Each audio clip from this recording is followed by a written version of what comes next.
Volume charge density क्या बोल रहे हैं? वॉल्यूम चार्ज, देखो चार्ज डेंसिटी मालूम है आप लोग तीन पढ़ते हो, लेमडा सिग्मा और रो। वॉल्यूम चार्ज डेंसिटी बोला मतलब रो की बात कर रहा है। बात चल रही है एक स्फीयर की जिसका रेडियस 6 मीटर है। इज दिस, तो मतलब ये कौन है आपका? रो हो गया, है ना? माइक्रो कूलम पर मीटर क्यूब या मीटर इज टू -3। ओके।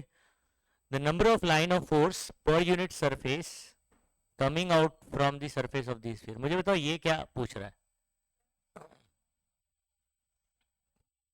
बोलो। लाइन ऑफ फोर्स किसको बोलते हैं? फ्लक्स को बोलते हैं। फ्लक्स पर यूनिट एरिया क्या होता है? हाँ, और यूनिट से भी आप चेक कर सकते हो, यहाँ लिखा हुआ है न्यूटन पर कूलम। तो बेसिकली ये जो पूछ रहा है वो ई पूछ रहा है। समझे बात को? ये इंपॉर्टेंट है। तो अगर आपको वहां नहीं समझ में ना तो यूनिट अगर कुछ दिया हुआ है तो वहां से भी देख लेने का। तो ई पूछ रहा है, 10 का पावर से नंबर आपको कैलकुलेट करना है। तो सबसे पहले अगर मैं बात करूं हमको स्फीयर के बारे में, देखो स्फीयर वाली कहानी जब भी बात होती थी कि अगर आपको स्फीयर के बारे में बोला नहीं, ये सॉलिड या हॉलो है तो सॉलिड ही है ना? ये हम लोग अज्यूम करते हैं। तो सॉलिड स्फीयर है हमारे पास, और इसका वॉल्यूम चार्ज मतलब चार्ज पूरे वॉल्यूम में डिस्ट्रीब्यूटेड होगा ना। तो आपके पास रो जो है वो आपका क्या हो जाता है? Charge upon volume. अच्छा, चार्ज अपॉन वॉल्यूम क्या होता है स्फीयर का? अगर इसका रेडियस कैपिटल आर बोलते तो 4/3 पाई कैपिटल आर का क्यूब, ऐसे ही हो जाएगा। अच्छा, अगर अंदर चार्ज पूरे उसमें डिस्ट्रीब्यूटेड है तो इलेक्ट्रिक फील्ड जैसे बाहर निकलेगी। तो आपका इलेक्ट्रिक फील्ड का फॉर्मूला क्या होगा सरफेस पर? ओके, तो के क्यू बाय सरफेस पर रेडियस ही हो जाएगा ना, ऐसे कुछ हो जाएगा। क्या हो जाएगा? के क्यू बाय आर स्क्वायर। अच्छा, अब क्योंकि मुझे रो के बारे में बात कर रहा है क्वेश्चन के अंदर, तो हम लोग रो लेकर आएंगे। कैसे लेकर आएंगे? Rho is equal to q upon this, तो ये इधर चला जाएगा। तो rho into 4/3 pi r cube हो जाएगा कि नहीं? मतलब क्यू की जगह आपको सब्सटीट्यूट करना पड़ेगा क्योंकि गिवन रो है। तो मैं रो की जगह क्यू की जगह पर rho into 4/3 pi r cube upon r square. ये कैंसिल हुआ बच्चों, एक आर बचा। और अगर आप देखोगे यहाँ पर तो आपका क्या बचा? रो इंटू 4/3 पाई आर। ठीक है, हो गया, अब सॉल्व हो जाएगा। ये पूछा था ना मुझे, के भूल गया क्या मैं? हाँ, के सही है। अच्छा चलो वैल्यू पुट कर लो। के कितना होता है? 9 × 10⁻⁹। डेंसिटी कितना दिया हुआ है? 2 माइक्रो। अच्छा ये याद रखना तुम लोग, यहाँ पर जो है ना स्पेस देकर देगा वैसे क्वेश्चन के अंदर। तो माइक्रो कूलम पर मीटर क्यूब है। नहीं तो अगर आप इसको ऐसे समझ लोगे माइक्रो सेंटीमीटर रेज टू -3 तो गड़बड़ हो जाएगा। तो माइक्रो कूलम, क्योंकि चार्ज आपको पता है चार्ज पर यूनिट वॉल्यूम है। तो कितना लिखूंगा मैं? 2 × 10⁻⁻⁶ कूलम पर मीटर क्यूब। और फिर क्या है मेरे पास? 4/3 पाई। और आपका आर कितना बचा? आर कितना है? 6 दिया हुआ ना रेडियस से, तो आर ही बचा ना, सिर्फ कैंसिल हुआ तो सॉल्व कर दो उसको। 3 × 2 ये 6 हो जाएगा। ठीक है, और 2 दूनी 4। ठीक है, 16 16 9 144। ठीक है, 2 दूनी 4, 4 चौक 16, और 16 9 144। 10⁻⁹ और -6 कितना हो जाएगा?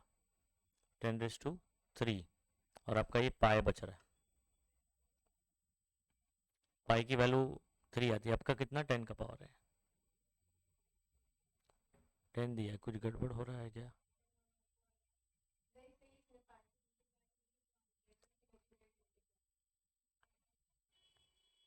नहीं नहीं, 10 का पावर भी चाहिए ना अपने को, 10 का पावर।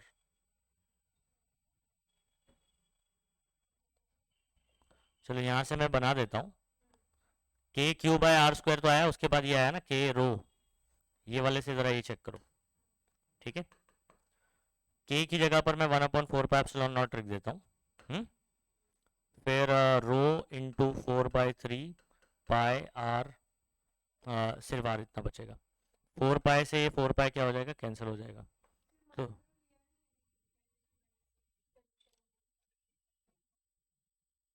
मैंने नहीं लिया वहां पर।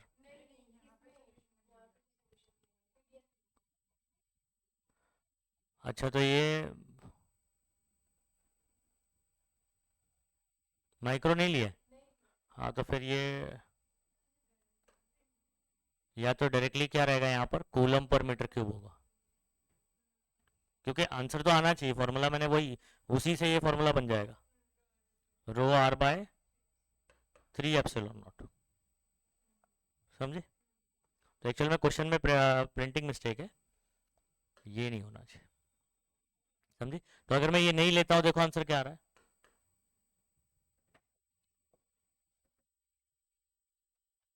2 टू द 4 और 144 और 10 रेस टू कितना हो जाएगा 9, और ये पाए 3.142 मतलब 3 समझ लो आप। तो लगभग अगर मैं इसको 3 से मल्टीप्लाई करता हूँ तो 3 चौक 12, 12 एक 13, 432, जो कि मेरे, और पॉइंट 10 का पावर कितना है 9 है ना, मुझे कितना चाहिए 10 ना, तो पॉइंट अगर मैं एक पीछे कर देता हूँ तो 10 हो जाएगा। 43 किसके करीब आ रहा है? अच्छा यहाँ पर लेकिन 43 नहीं है, क्योंकि आपका 3.14 करोगे तो ये ज़्यादा आएगा ना 43 से, तो एग्जैक्ट करना पड़ेगा। तो इसके लिए ना हम लोग ये वाला फॉर्मूला इस्तेमाल नहीं करते, हाँ, क्योंकि पाए आ रहा है इसमें दिक्कत हो रही है ना, तो हम लोग इस फॉर्मूले को थोड़ा और मॉडिफाई करते हैं। हाँ, वो क्या करेंगे, ये देखो यहाँ पर बता दिया मैंने, के की जगह पर मैंने क्या यूज किया 1/4 pi epsilon naught, rho 4/3 pi r बचा, 4 पाई से 4 पाई कैंसिल हो गया, पाई का टेंशन खत्म है ना। अब यहाँ पर क्या बचा, रो रो की वैल्यू कितनी है बताओ, 2, ठीक है, आर कितना है 6, 3 इंटू एप्सिलॉन नॉट की वैल्यू 8.85 मतलब approximately 9, 9 to 10 raise to -12, epsilon naught की वैल्यू क्या 8.85 10 रेस टू -12 ना।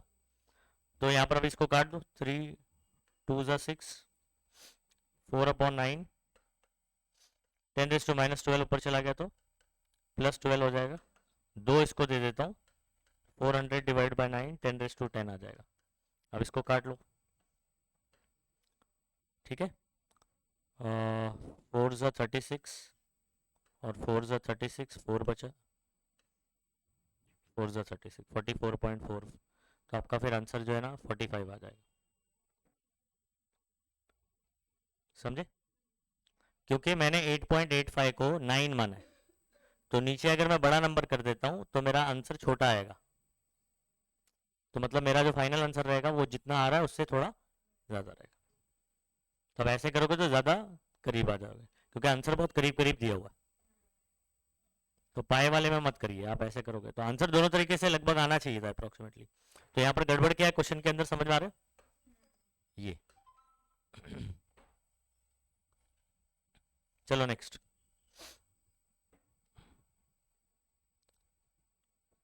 ये तो बहुत ही हलवा सवाल है बच्चों। थिन शीट के लिए आपको पता है ना, इनफाइनाइट वाली थिन शीट अगर आपके पास है तो डिस्टेंस पे डिपेंड नहीं करता है, और क्या फॉर्मूला होता है किसी भी पॉइंट पर, सीमा बाय 2 एप्सिलॉन नॉट। तो मेरे पास एक पॉजिटिवली चार्ज दिया हुआ है, ये thin sheet, charge density sigma है, ये एक पॉइंट दिया, ये एक पॉइंट दिया, एक एल पे, तो डिस्टेंस पे तो डिपेंड करता ही नहीं। तो E1 भी आपका क्या होगा, सीमा बाय 2 एप्सिलॉन नॉट, और E2 भी क्या रहेगा, सीमा बाय 2 एप्सिलॉन नॉट। कौन सा ऑप्शन सही होगा आपका, सी ऑप्शन करेक्ट हो जाएगा, खत्म हो गया। ये तो फॉर्मूला बेस्ड हो गया एकदम, जेईई मेन 2022 का सवाल। क्या? ये तो थिन शीट है ना,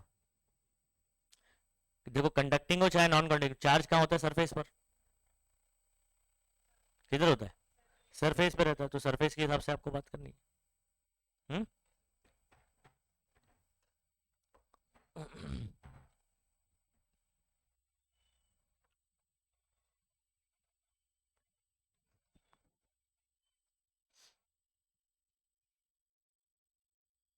चलो 53, अब ऐसा कोई सवाल अपन कर चुके हैं ना, क्यूब वाले सवाल, तो आप ध्यान रखना कहाँ पूछ रहा है फ्लक्स, हाँ ये बात ध्यान रखना। एक्सप्रेशन फॉर इलेक्ट्रिक फील्ड आपको ये दिया हुआ है, मतलब इलेक्ट्रिक फील्ड सिर्फ आई कैप केस में दिया है, इसका मतलब electric field is along x axis only, मतलब ये एक्स एक्सिस है तो इलेक्ट्रिक फील्ड बस ऐसे ही जा रहा है, ओके। और वो एक्स डिपेंडेंट है ना, मतलब अगर मैं ओरिजिन पे बात करूं यहां पर तो इलेक्ट्रिक फील्ड जीरो रहेगी और फिर एक्स के साथ में बढ़ते जा रहा है, ओके। फिर क्या हो रहा है, electric flux through the cube of side 20 centimetre when placed in electric field. तो अब इसका साइड एक क्यूब है जिसका साइड कितना है 20 है, इसको अगर मैं इलेक्ट्रिक फील्ड में रखता हूं तो आपको पता है फ्लक्स कहां जनरेट होने वाला है आपका, इन सरफेस पर, है ना। अब ये वाले पे क्या होगा, ये वाले पे, क्यों, ओरिजिन पे आ रहा है और वहां पर आपका एक्स की वैल्यू जीरो है, तो flux through this surface is zero, तो बचा कौन फिर, यही वाला बचा। तो आप इसका कैसे कैलकुलेट करोगे, इसका एरिया कितना है 20 × 20, हाँ 400, 400 सेंटीमीटर स्क्वायर, है ना, ठीक है। अगर आप इसको एसआई में करोगे तो आपको पता है सेंटी मतलब -2 का स्क्वायर यानी -4 और 10⁻², ये आपका एरिया हो गया कि नहीं, ठीक है। और आपका ये दिया हुआ है, अच्छा ये कितनी दूरी पर है, 20 सेंटीमीटर की दूरी पर है और ये एसआई में दिया है, लेंथ सीजीएस में दिया है, तो मैंने एरिया भी एसआई में कर लिया, तो मेरा फ्लक्स भी काय में आएगा, एसआई में आएगा। लेकिन आंसर आपको पूछा है वॉल्यूम क्या नाम है, सॉरी वोल्ट सेंटीमीटर बोला हुआ, ठीक है, तो आप बाद में कन्वर्ट कर लेना उसको।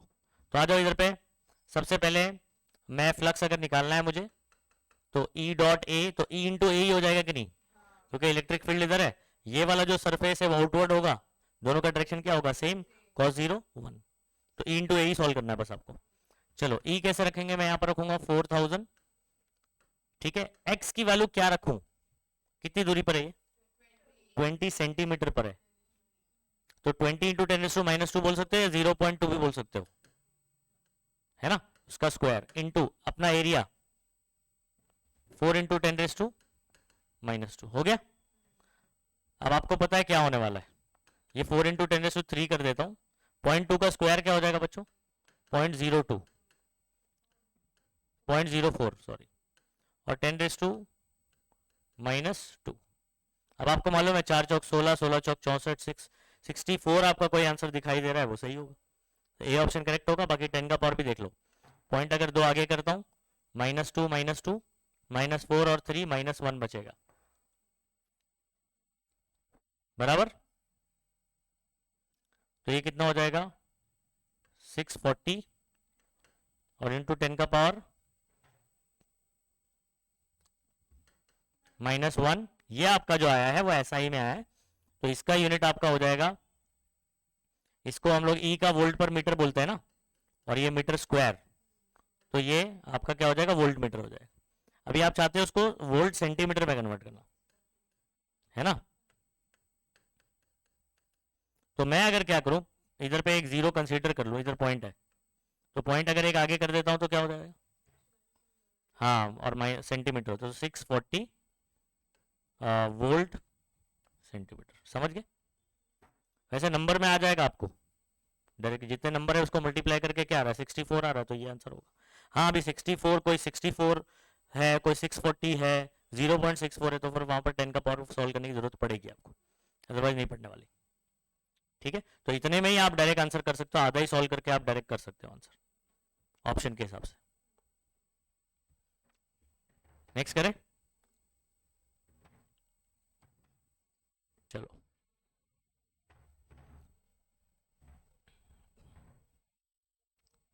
53, अच्छा नीट का सवाल है,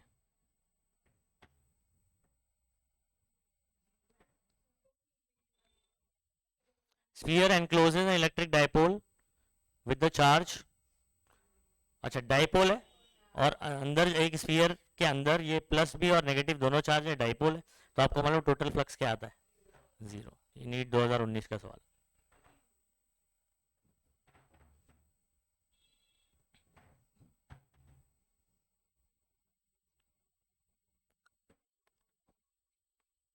नीट 2023,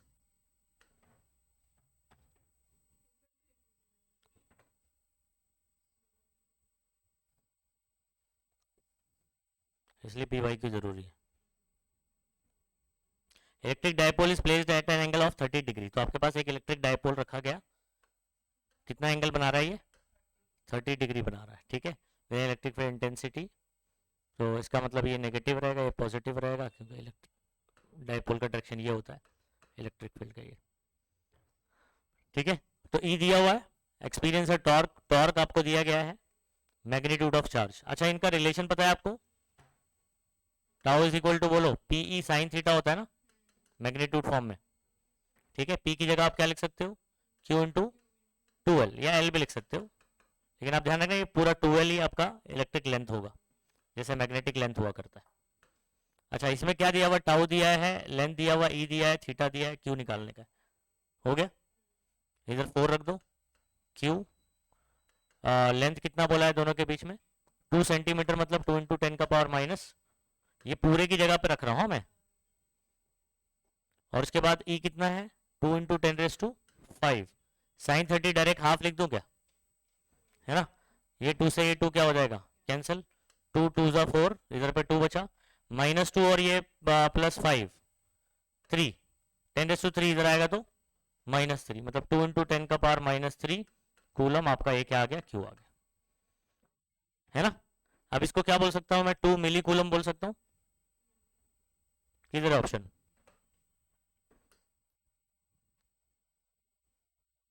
ठीक है,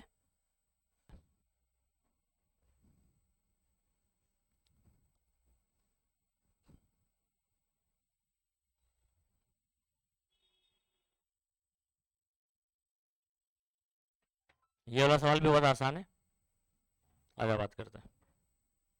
थोड़ा सा अगर इसका कॉन्सेप्ट समझ में आ गया तो इजी है क्वेश्चन, जेई मेन 2021 में पूछा गया। अच्छा, इधर सुनो, इलेक्ट्रिक फील्ड आपका किधर पे है?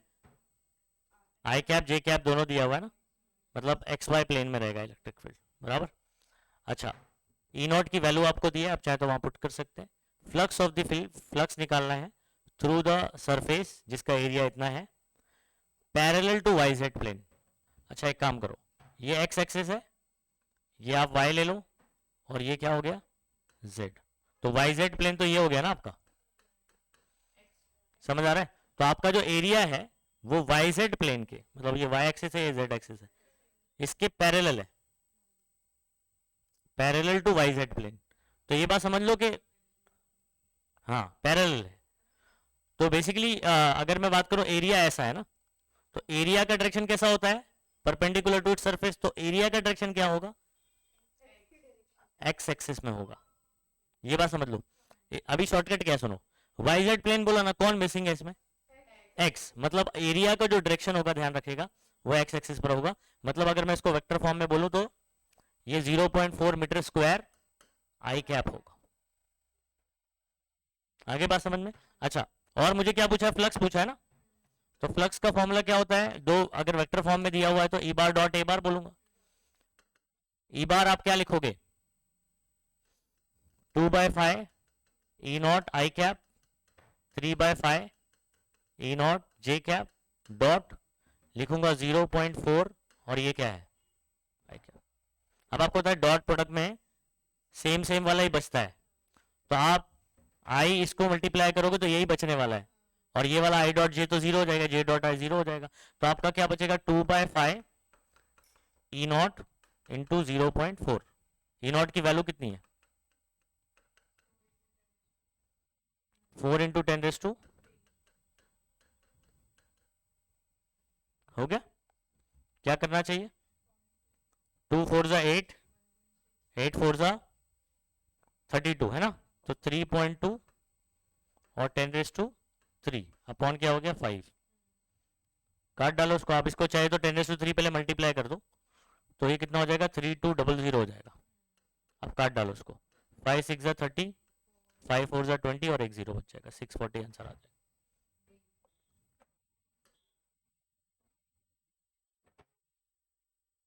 समझ गए? तो कभी भी ऐसा बोलेगा तो ध्यान रखना, एरिया वाई जेड के प्लेन में है, तो मतलब एरिया वाई जेड प्लेन में है, तो एरिया का डायरेक्शन इसके परपेंडिकुलर होता है, तो इसके परपेंडिकुलर कौन एक्स एक्सिस होगा? एक्स एक्सिस होगा, तो उसका फिर आई कैप हो जाए। बस यही इसमें समझने वाली चीज़ थी, तो आप इजीली सॉल्व कर पाओगे।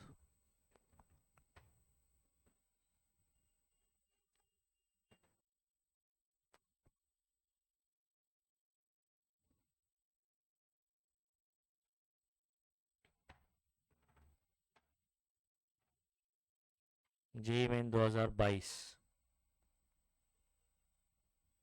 ठीक है, इस सवाल को देखेंगे। Vertical electric field of magnitude 4.9 10⁵ newton per metre just prevents a water droplet. इसको समझो बात को, एक आपके पास ऊपर की तरफ इलेक्ट्रिक फील्ड जा रही है और ये इलेक्ट्रिक फील्ड एक वाटर ड्रॉपलेट को गिरने से रोक रही। तो मुझे बताओ एक चीज कि अगर इलेक्ट्रिक फील्ड ऊपर जा रही है आपकी, है ना, electric field is going upward, ठीक है, और अगर ये इसको गिरने से रोक रही है, मतलब नीचे गिरेगा क्यों, इसके वेट की वजह से, तो इसका वेट किधर होगा, नीचे की तरफ। तो जाहिर सी बात है जो इलेक्ट्रिक फील्ड की वजह से फोर्स लगेगा वो कहां लगेगा, ऊपर। अच्छा मुझे बताओ कब इलेक्ट्रिक फील्ड और फोर्स का डायरेक्शन सेम होता है, जब इसका चार्ज पॉजिटिव रहता है। तो इसका चार्ज मतलब इसके ऊपर पॉजिटिव चार्ज है। कभी चार्ज पे भी सवाल आता है, ध्यान रखिए। तो यहाँ पर आपका जो ऊपर फोर्स लगेगा वो एफ लगेगा, इलेक्ट्रिक फोर्स, और नीचे जो लग रहा है वो क्या लग रहा है, एम। तो ये दोनों एक दूसरे को बैलेंस कर रहे होंगे, तो ये रुका हुआ है हवा में। तो आप क्या लिख सकते हो equation, F is equal to m g. Equation बन गया। पूछा क्या उस हिसाब से देख लो, value of charge on the droplet will be, तो इस पर चार्ज कितना होगा। अच्छा फोर्स का फॉर्मूला क्या होता है इन टर्म्स ऑफ चार्ज, या इलेक्ट्रिक फील्ड का formula force per unit charge होता है, तो एफ का फॉर्मूला क्या होगा, क्यू इंटू ई। तो यहाँ पर आप एफ की जगह क्या लिखोगे, क्यू इंटू ई। ई को वहां भेज दूंगा, क्यू का फॉर्मूला क्या बन गया, एम जी बाय ई। बस आप वैल्यू पुट करके सॉल्व कर लो। मास कितना बोला बच्चों, 0.1 ग्राम। 0.1 ग्राम को क्या लिख सकता हूं मैं, बराबर जी आपका कितना हो जाएगा 10। इलेक्ट्रिक फील्ड कितना दिया हुआ है 4.9 10⁵। अच्छा 0.1 इंटू 10 कितना हो जाएगा 1। 10⁵ ऊपर जाएगा तो क्या होगा 10⁻⁻⁵, ठीक है, तो -8 हो गया। 1/4.9 मतलब 5 ना अप्रोक्सीमेटली, तो 1/5 मतलब 0.2। अब अपने को 10 का पावर यहाँ कितना दिया हुआ है -9, तो आप -9 बनाओ, पॉइंट एक आगे करके बनाऊंगा, तो 2 इंटू 10 का पावर क्या हो जाएगा, आंसर आ गया। क्या आंसर होगा 2 इंटू 10⁻⁻⁹।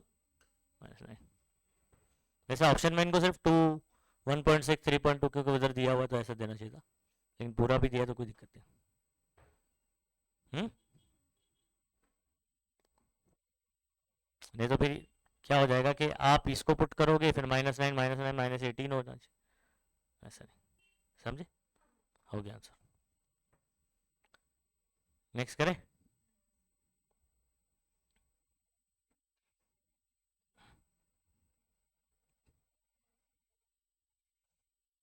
अच्छा ये वाला क्वेश्चन ध्यान देना है, ये वाले टाइप का क्वेश्चन बहुत ही स्ट्रेट। एक और क्वेश्चन आगे भी आया है ऐसा, जेईई मेन शायद 21 वगैरह का है आगे।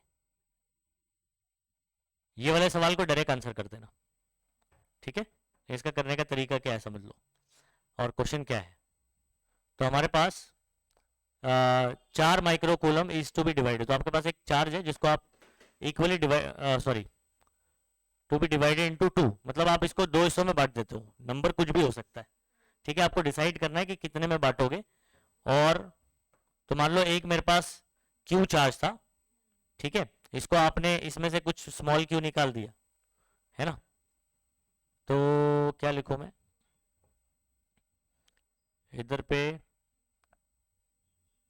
क्यू माइनस क्यू बचेगा, है ना, और दूसरा चार्ज क्या हो जाएगा, क्यू हो जाएगा। तो आपने क्या किया, क्यू में से स्मॉल क्यू निकाल दिया, तो बचा कितना, और ये स्मॉल क्यू।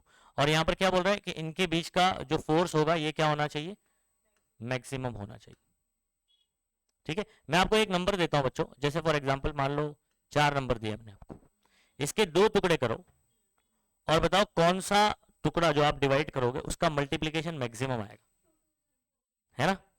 क्योंकि अगर मैं इसको इक्वली डिवाइड करता हूं 2 इंटू 2, तो इसका मल्टीप्लीकेशन 2 2 4 यही मैक्सिमम आएगा। अगर आप 3 और 1 कर देते हो तो 3 आएगा, जो कि कम आ रहा है, समझ आ रहा है। या 1 3 कर दो तभी भी 3 आएगा। या मान लो आप बोलोगे नहीं मैं 3.9 इंटू 0.1 कर, तो ये तो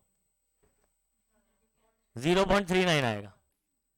तो आपका कौन सा वाला मैक्सिमम मल्टीप्लीकेशन आएगा, जब हाफ हाफ करोगे तो ही, है ना। क्यों मैं मल्टीप्लीकेशन की बात कर रहा हूं, क्योंकि जब आप फॉर्मूला लिखते हो ना एफ का फॉर्मूला, तो चार्ज का मल्टीप्लीकेशन होता है, इसलिए मैं मल्टीप्लीकेशन की बात कर रहा हूं। तो कौन सा फोर्स मैक्सिमम होगा, जब आप इक्वली डिवाइड करो, तो आंसर आ गया। वैसे मैथमेटिकल स्टेप इसका क्या होगा, ठीक है, F इज इक्वल टू आप क्या लिखोगे बताओ इस सिचुएशन के लिए, K पहला चार्ज आपका Q minus small q into, है ना, और अपॉन में इनका बीच का जो भी डिस्टेंस होगा, बराबर है। अच्छा अब अगर मैं इसका जो है ना Q अगर अंदर भेजता हूं, Q इंटू स्मॉल q और ये माइनस q स्क्वायर, तो यहां पर फोर्स किसका फंक्शन है, जो चार्ज आप निकाल रहे हो उसका फंक्शन है ना, किसका फंक्शन है, जो चार्ज आप निकाल रहे हो उसका फंक्शन है। तो मैं इसको डेरिवेटिव लेता हूं with respect to small q, ठीक है, तो ये df बाय dq लूंगा, और आपका यहां पर आंसर क्या आएगा बताओ, k by are square constant रहेगा, इसका डेरिवेटिव सोचो, कैपिटल Q कॉन्स्टेंट है वो ऐसे ही रहेगा, स्मॉल q का derivative with respect to q 1 हो जाएगा, ओके, और q स्क्वायर का क्या हो जाएगा 2q हो जाएगा, समझे।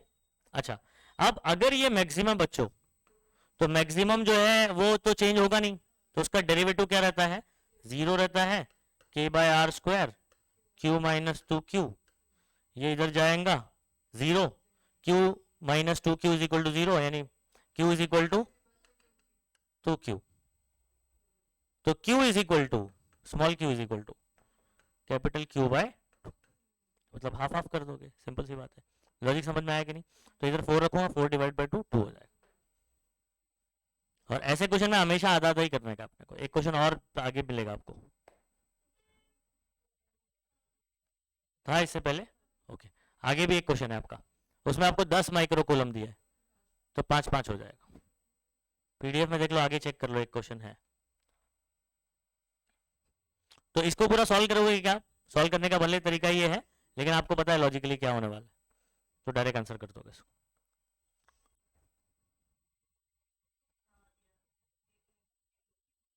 कौन सा है 80, 10 माइक्रो कूलम है ना, तो 5 5 उसका आंसर आ जाएगा। ये सॉल्यूशन देख लो, लेकिन हाँ इन्होंने कैसा है कि से वैसा लिखा है, अभी सॉल्यूशन में भी डायरेक्ट दिया हुआ है शायद, ऐसे डेरिवेटिव लेके बताया नहीं है। हाँ, खत्म, आगे बढ़ जाता है।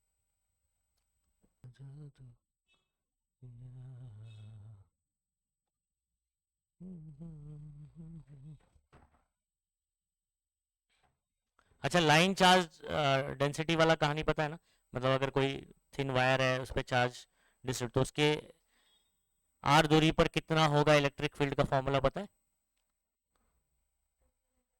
हाँ थूके लेमडा बाय आर, याद रखिएगा, ठीक है। अब उसी बेस सवाल है, आपके पास ना 2 पैरेलल इन्फिनाइट लाइन चार्जेस है, तो मेरे पास एक इन्फिनाइट लाइन चार्जेस है, दूसरा वाला इन्फिनाइट लाइन चार्जेस है, तो इस पे जो लीनियर चार्ज डेंसिटी आपको कितना दिया है प्लस लंगड़ा, और दूसरे वाले पे क्या दिया है माइनस लंगड़ा, ठीक है।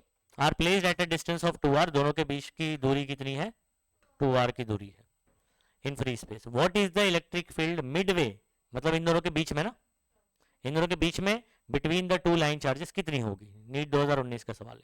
मुझे एक चीज बताओ, प्लस वाले के लिए इलेक्ट्रिक फील्ड इधर जाएगी ना, माइनस वाले के लिए उसी की तरफ आएगी ना, है कि नहीं, तो दोनों इलेक्ट्रिक फील्ड क्या होने वाली, ऐड होने वाली। तो अगर मैं ई नेट की बात करूं,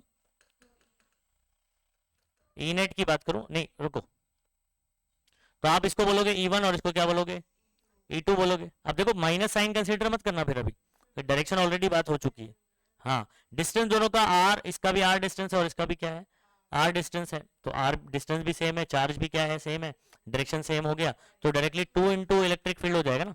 और E का फॉर्मूला आप क्या लिखोगे बराबर, तो थूके लंगड़ा बाय r, समझ गए।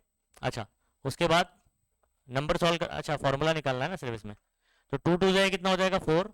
अच्छा k पता है आपको क्या होता है 1/4 पाई एप्सिलॉन नॉट ना, और ये लैम्डा बाय आर, तो 4 से 4 क्या हो गया कैंसिल, तो आपका lambda by pi epsilon not R, समझे।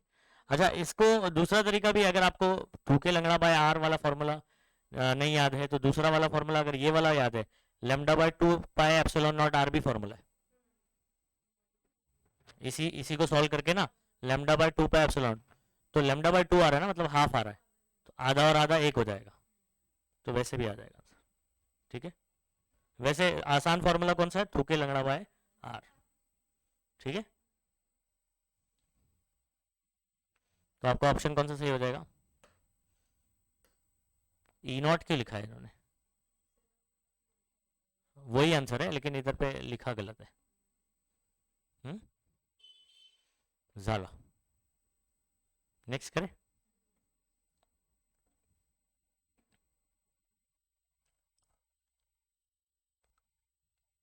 ग्राफ वाला सवाल है, वी और एक्स में रिलेशन निकालना है।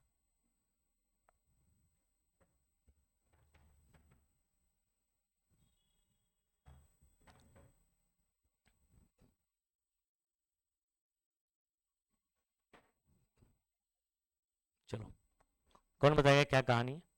पार्टिकल ऑफ मास m है, उसके ऊपर चार्ज q है, is release from rest in uniform electric field. कहानी को समझ में आ रही? एक यूनिफॉर्म इलेक्ट्रिक फील्ड है, उसमें एक चार्ज को हम लोग छोड़ देते हैं। ठीक है, अब आगे बोला है कि if there is no other force, मतलब फोर्स कौन सा लगेगा? ओनली इलेक्ट्रिक फील्ड की वजह से जो लगेगा, इलेक्ट्रोस्टैटिक फोर्स ही लगने वाला है, और वो कहाँ लगता है? इलेक्ट्रिक फील्ड के डायरेक्शन में। तो हम मान लेते हैं कि इलेक्ट्रिक फील्ड यूनिफॉर्म इस डायरेक्शन में, आप कोई भी डायरेक्शन चूज कर सकते हो, इस डायरेक्शन में इलेक्ट्रिक फील्ड। आपने एक चार्ज को इस फील्ड में क्या कर दिया? छोड़ दिया, और ये चार्ज आपका कैसा है? Q is release from uniform dependent. हाँ, बोला नहीं है तो आप उसको पॉजिटिव मान लो। ठीक है, पॉजिटिव मान लो, तो इस पे फोर्स कहाँ लगेगा भाई? इलेक्ट्रिक फील्ड के डायरेक्शन के अंदर, तो इधर पे फोर्स लगेगा। इनिशियली रेस्ट से छोड़ा है आपने, तो यू कितना है? 0। ठीक है, अब इसका जो फाइनल वेलोसिटी रहेगा वो रहेगा v, और आपको पता है रेस्ट से फिर ये v अचीव करेगा तो एक्सेलरेट कर रहा है। अच्छा, v u acceleration, v is equal to U plus A T, तो ये क्या हो गया? 0। समझ रहे हो अपने को? लेकिन यही वाला लगाना पड़ेगा, नहीं ये नहीं लगाएंगे हम लोग। V square is equal to U square plus 2as लगाएंगे। बताओ क्यों? रीजन क्या है? हाँ, डिस्टेंस के बारे में बात कर रहा है, हाँ टाइम के बारे में बात नहीं कर रहा है। तो मान लो ये x डिस्टेंस ट्रेवल करता है ना इसमें, तो आपका V square is equal to, तो 0 हो जाएगा, और 2 एक्सेलरेशन की जगह क्या होगा?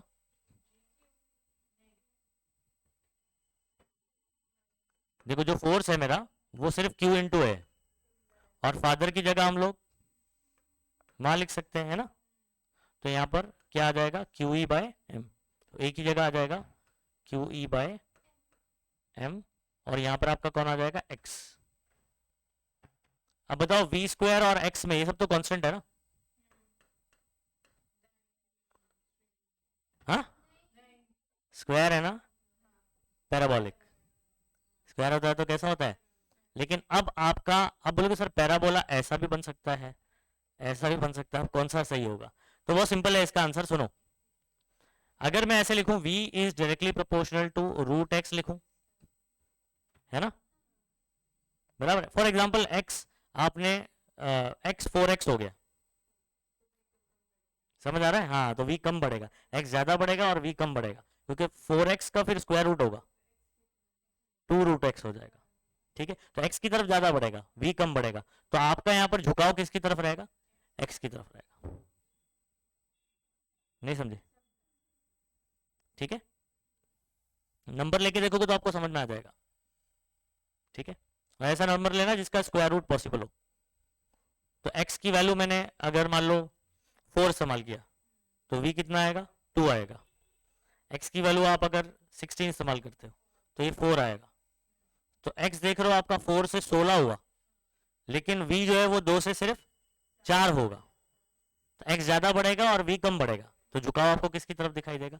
x की तरफ दिखाई देगा। खत्म हो गया। तो आपका कंफ्यूजन किसके अंदर था? ये तो डिसाइड हो गया कि भाई पैराबोलिक बनेगा, स्क्वायर आ गया, लेकिन ये वाला कि ये वाला, तो ये वाला आपका सही होगा। ठीक है, कंफ्यूजन दूर। चलो, और डायरेक्ट दिखाई दे रहा तो ये मत देखो, डायरेक्ट स्क्वायर आ गया ना, ध्यान रखना। अगर ये v प्रोपोर्शनल टू x होता ना,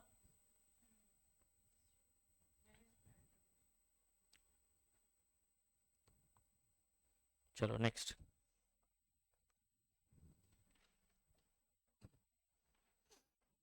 ऐसा सवाल तो कर चुके हैं कितना। ई दिया हुआ है बच्चों, और वो सिर्फ अलोंग एक्स एक्सिस है, वेरिएबल है। Electric flux through the cube is,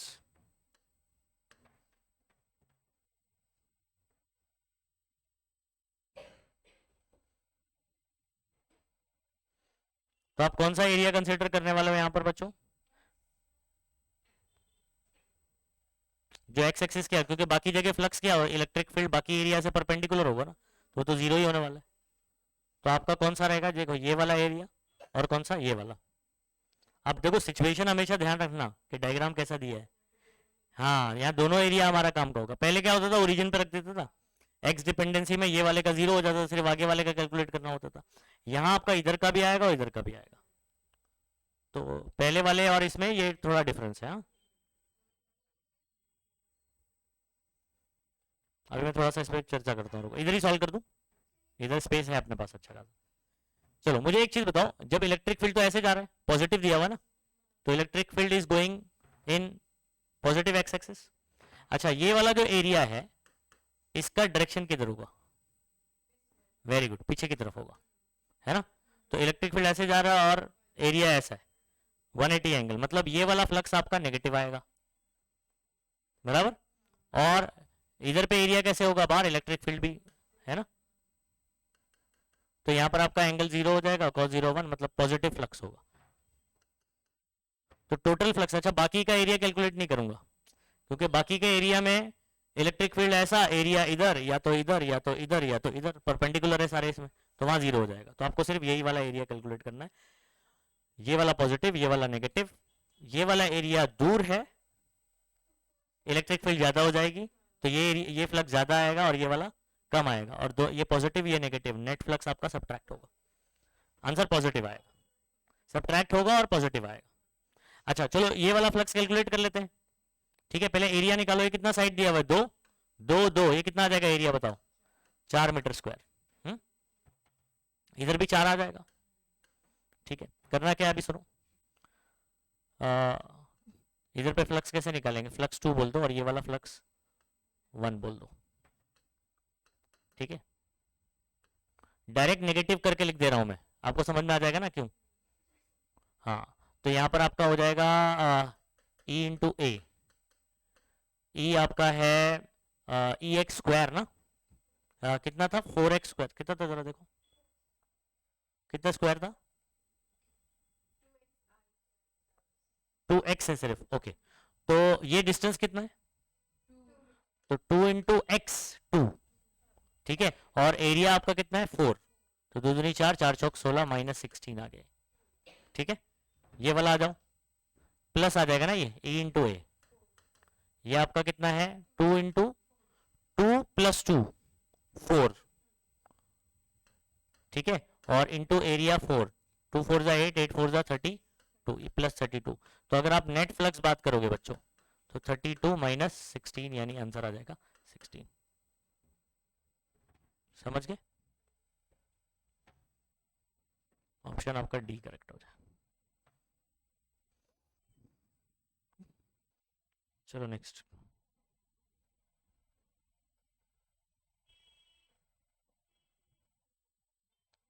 ये वाला तो बहुत ही आसान सवाल है, गॉस थ्योरम पर है, कर सकते हैं। इतने सारे आपको चार्जेस दिए, लेकिन आपको पता है कि जो एनक्लोज चार्ज होता है वही आपको लेना होता है। तो अंदर कौन है, +5q है, प्लस क्यू यानी 6q, -2q 4q। ठीक है, तो आपका फ्लक्स क्या हो जाएगा 4q/ε0। कौन सा ऑप्शन सही हो गया, बी ऑप्शन करेक्ट, सीधा सीधा हो गया। और जेई मेन कभी 2024 में पूछा होगा।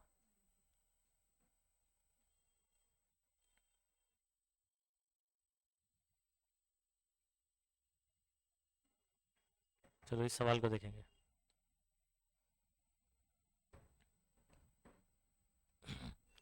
अच्छा क्या पूछ रहा है, net electric field at point P, तो ये डायग्राम दिया हुआ है, डायग्राम अपने को दिया हुआ है, पी पॉइंट पर आपको नेट इलेक्ट्रिक फील्ड निकालना है, सॉरी नेट इलेक्ट्रिक फील्ड 0 है, देन रेशो ऑफ ये दिया हुआ है, इसमें एक्स पता करना है, ठीक है। तो मैं क्या करूंगा, एट दिस पॉइंट पहले इलेक्ट्रिक फील्ड के बारे में बात कर लो, एक काम करता हूँ मैं उधर लेके जाकर सॉल्व करता हूँ उसको।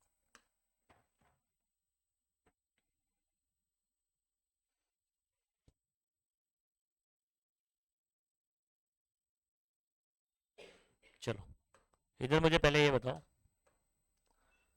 कि at this point plus Q के लिए इलेक्ट्रिक फील्ड अवे जाएगा ना, तो इलेक्ट्रिक फील्ड इसकी वजह से यानी E2 बोल देता हूं मैं इसको, ऐसे जाएगा, हाँ, और माइनस क्यू के लिए इलेक्ट्रिक फील्ड उसके टूवर्ड्स आएगा, तो ये हो गया, ठीक है। और क्योंकि 2 और ये 3 नाम दिया है तो इसको E3 बोल देता हूँ। अच्छा अब आपको क्या बोल रहा है कि electric field along Y axis 0 है, इसका मतलब क्या करता हूं मैं, इसको रिजॉल्व करता हूं, ये आपका एक्स एक्सिस हो गया,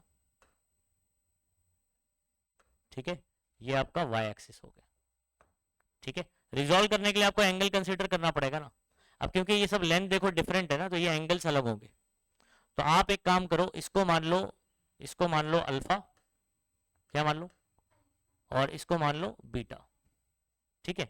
अब मुझे कंपोनेंट बताओ, E2 का यहां पर कंपोनेंट आएगा E2 cos अल्फा, ठीक है, यहां कंपोनेंट आएगा E3 का cos बीटा, और ये दोनों एक दूसरे के बराबर होंगे तभी तो नेट इलेक्ट्रिक फील्ड 0 होगी, तो नेट इलेक्ट्रिक फील्ड 0 है, इसलिए हम लोग बोल रहे हैं कि E2 का यहां पर कंपोनेंट आपका E2 cos alpha is equal to E3 cos beta, ऐसे कर दिया। अच्छा एक और इंपॉर्टेंट बात, ये वाला एंगल अल्फा है तो क्या ये वाला भी अल्फा होगा, बराबर, ओके। तो इस ट्रायंगल में अगर मैं आ जाऊं तो मैं डिस्टेंस भी निकाल सकता हूं, और इसके अंदर मुझे cos अल्फा की वैल्यू भी पता चल जाएगी।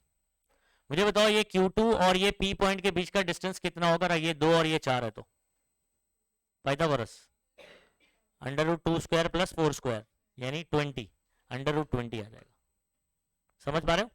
अच्छा ये कितना है 4 और ये कितना है 3 है, तो √4 स्क्वायर प्लस 3 स्क्वायर 9 यानी 25 का 5 हो जाएगा, √25 भी लिख सकते हो, ठीक है, √25 लिख दूं क्योंकि बाद में स्क्वायरिंग करेंगे तो वो होने ही वाला है, तो √25 लिख दो विच इज 5। अच्छा आप सुनो, ध्यान दीजिएगा इधर पे अच्छे से, E2 का फॉर्मूला क्या लिखोगे, पॉइंट चार्ज के लिए इलेक्ट्रिक फील्ड का फॉर्मूला होता है KQ/R², तो K कुत्तू बाय R² यानी √20 का स्क्वायर हो गया। अच्छा cos अल्फा मतलब ये वाला अल्फा, तो ये भी अल्फा हो जाएगा, अल्फा मतलब होता है एडजेसेंट अपॉन हाइपो, मतलब 4/√20, ठीक है। वैसे आ जाओ E3 ये कुतरी की वजह से है ना, तो K कुतरी, ठीक है, अपॉन R², तो √25 का स्क्वायर जो कि आपका 25 हो जाएगा, या 5 लिखोगे तो 5² 25 हो जाएगा, बात वही होने वाली। cos बीटा एडजेसेंट अपॉन, तो 4/√25, चलो √25 लिख देता हूँ, हाँ इतना समझ में आ गया, 4 से 4 उड़ जाएगा, ये 4 है, हाँ मेरा यू नहीं है 4, तो 4 से 4 उड़ गया, K से K उड़ गया बच्चों, और अभी देखो क्योंकि रेशो आपको कुत्तों अपॉन कुतरी दिया हुआ है ना, तो वैसा बना देते हैं, ये Q3 को यहां बुला लेता हूं, Q2 upon Q3 is equal to, बाकी सबको उधर भेजता हूं। अच्छा ये कैंसिल हो जाएगा तो 20 बचेगा सिर्फ, ये कैंसिल हो जाएगा तो ये 20 उधर गया अपॉन 25, 20 अपॉन 25, √20 और उधर पे कौन है √25 ऊपर जाएगा ना, तो रूट कॉमन लेके 20 अपॉन क्या कर सकते हो 25 कर सकते है ना। अच्छा ये कितना गिवन है आपको जरा चेक करना, 8/5 √x ना, और अपना ये कितना है, इसको जरा काट लेता हूं मैं, हाँ तो 5 से काटो 5 4 5 5 है ना, और ये 4 बाहर आएगा तो क्या हो जाएगा 2 हो जाएगा, तो 8/5 और रूट में 1/5, 8/5 और, तो आपको समझ में आ रहा है कंपेयर करने पर कि x 5 हो गया, बाकी सब कट हो जाएगा, सॉल्व करने की जरूरत नहीं है, यहीं पर आपने इक्वल करके बता दिया कि x इज इक्वल टू कितना हो गया भाई 5 हो गया, ठीक है।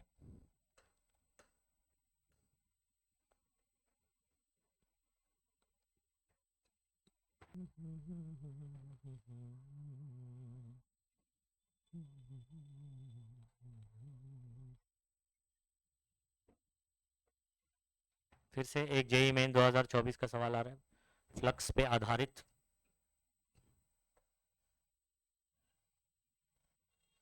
ठीक है, तो इलेक्ट्रिक फ्लक्स पूछा हुआ है वोल्टमीटर में। देखो ई दिया हुआ है, एरिया मैग्नीट्यूड दिया है और उसका यूनिट वेक्टर दिया है, समझे? तो मेरे पास मैं एरिया वेक्टर कैसे लिख सकता हूँ, इसका magnitude into unit vector N cap है। तो एन कैप की जगह पर अगर मैं पहले तो आप चाहे तो ऐसे लिख लो, फिर 4 इंटू इसकी जगह क्या लिखोगे आप,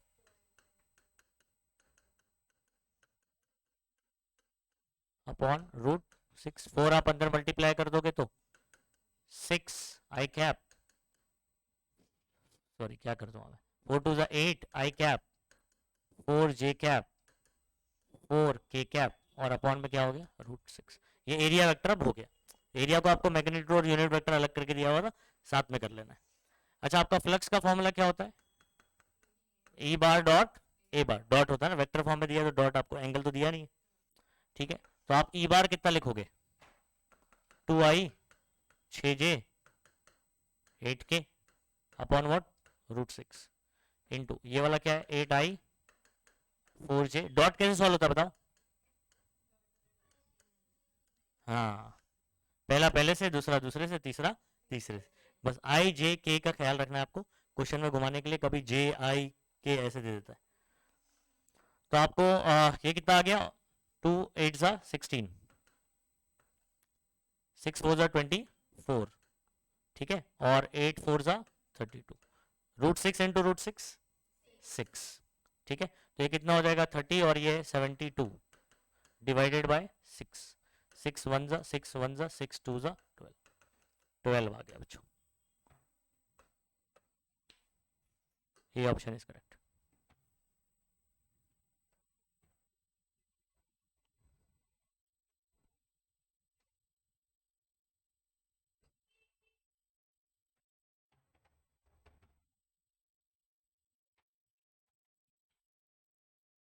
ओके, हियर सुनो, ऐसा कुछ शायद अपन पहले भी कर चुके ना। तो टू आइडेंटिकल कंडक्टिंग स्फीयर है P N S, charge on each कितना है क्यू है। तो हमारे पास पी और ये एस, दोनों के ऊपर चार्ज कितना है क्यू क्यू, ठीक है, और दोनों के बीच में फोर्स कितना है बच्चों 16 न्यूटन है। क्या बोल रहा है, थर्ड आइडेंटिकल अनचार्ज, इसी की तरह एक अनचार्ज है जो हम लोग क्या करते हैं सक्सेसिवली, मतलब एक के बाद एक, आप इसको कांटेक्ट में लेकर आते हो विथ टू स्फीयर। तो पहले एक काम करते हैं, एक अनचार्ज स्फीयर अगर मैं इसके कांटेक्ट में लेकर आया, तो आपको पता है कि जो इंडिविजुअली चार्ज डिस्ट्रीब्यूट होगा वो एवरेज हो जाता है। ये क्यू और ये कितना है 0 है, तो इसके पास कितना हो जाएगा q/2 और इसके पास क्या हो जाएगा q/2। ये पहले इसमें हो गया, फिर उसके बाद आप इसको इसके साथ कांटेक्ट में लाते हो, ये q है और ये कितना है q/2। q और q/2 मतलब कितना हो जाएगा, आधा और एक डेढ़ हो जाएगा 1.5।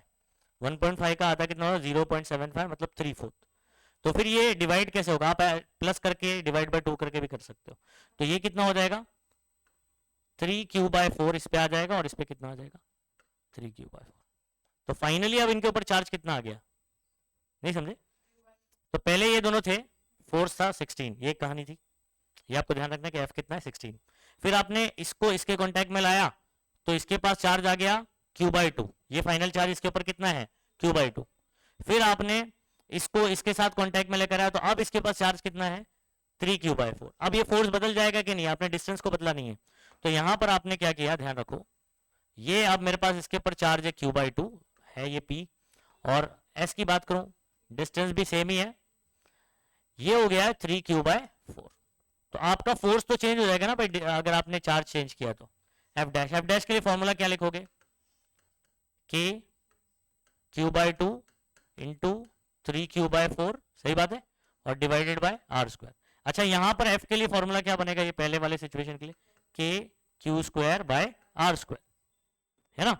तो यहां पर अगर आप देखोगे तो 2 4 कितना हो गया 8, 3/8 बाहर निकाल लो, K Q square by are square, ये कौन होता है?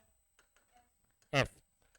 हाँ, और यू के हमने इसका शायद से सिर्फ फॉर्मूला निकाला था पहले, कुछ ऐसा 3/16 या 5 कुछ तो आया था, है ना?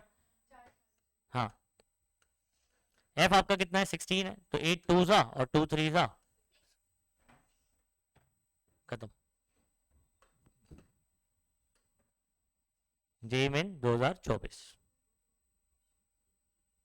अलग अलग फेज में होते हैं ना, तो इसलिए अपने को नंबर ऑफ क्वेश्चन भी ज़्यादा मिल जाता है, तो वो है।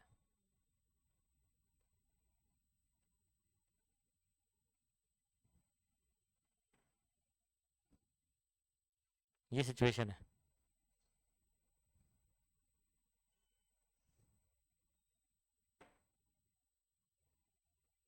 यहीं पर सॉल्व हो जाएगा तो। हम्म, एक बार क्वेश्चन पढ़ लेते हैं सिर्फ।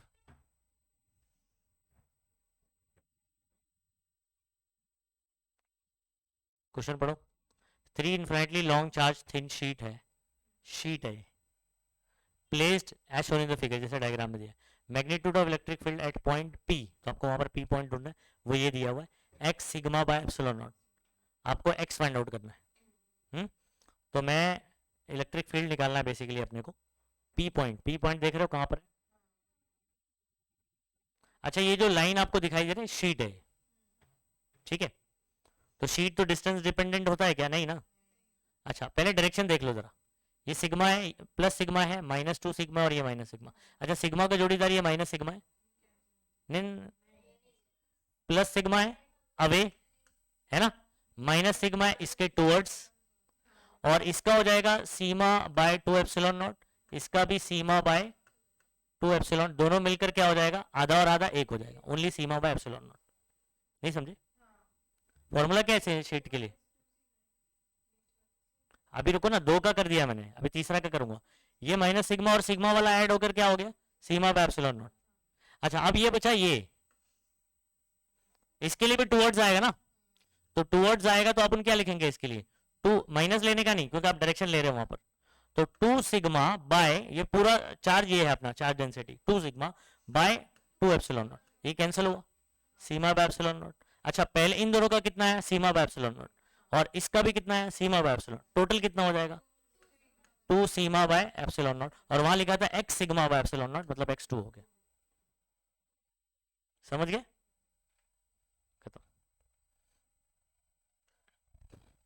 डिस्टेंस से कोई लेना देना नहीं है, डिस्टेंस देके सिर्फ कन्फ्यूजा रहा है अपने को यहाँ पर। शीट की बात कर रहा है तो डिस्टेंस देखने का ही नहीं।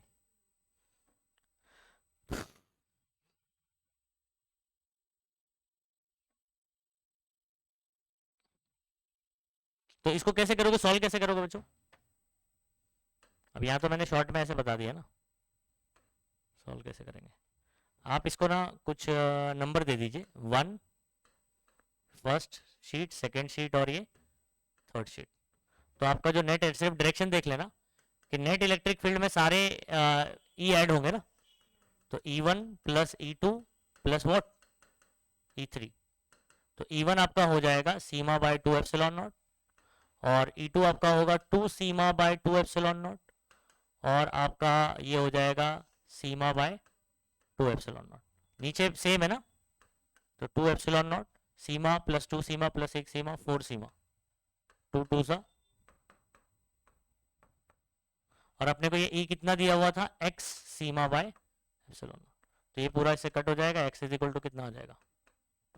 सोल्यूशन कुछ ऐसा लिखोगे, जैसे आप डायरेक्ट करना चाहो तो ऐसे आ जाएगा आंसर।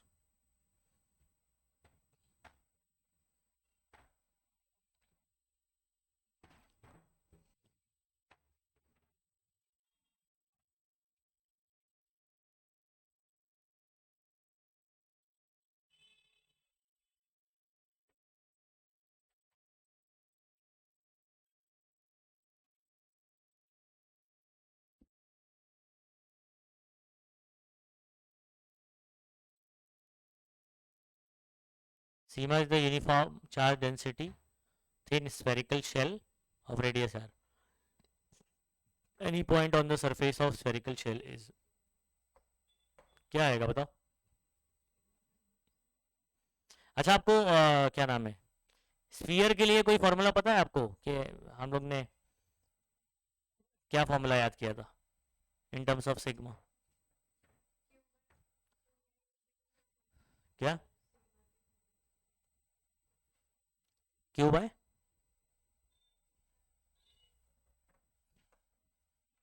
जैसे फॉर एग्जांपल ये आर है ना, सरफेस पर बात कर रहे हो, तो यहाँ पर आपको इलेक्ट्रिक फील्ड बात करने का है। तो आपको इसका फॉर्मूला कुछ याद है क्या, सरफेस पे या आर दूरी पर आउटसाइड? बोलो।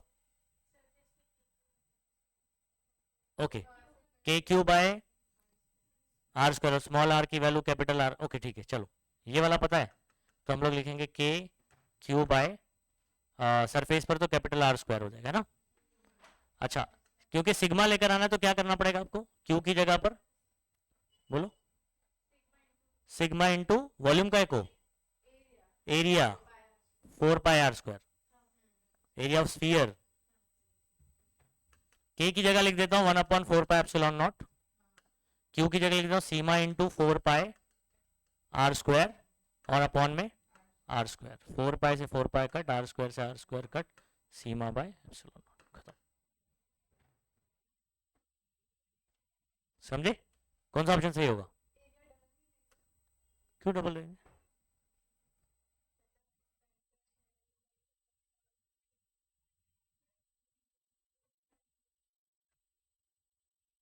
डबल एरिया क्यों लेते?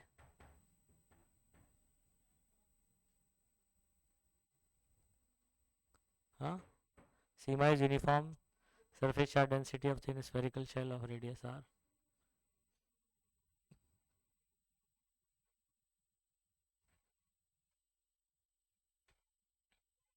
डबल एरिया कैसे बोल रही हूँ कि अंदर चार्ज बाहर चार्ज दोनों रहेगा?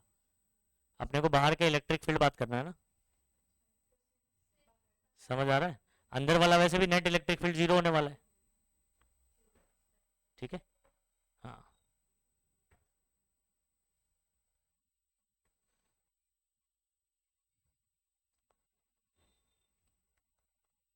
नेक्स्ट करें।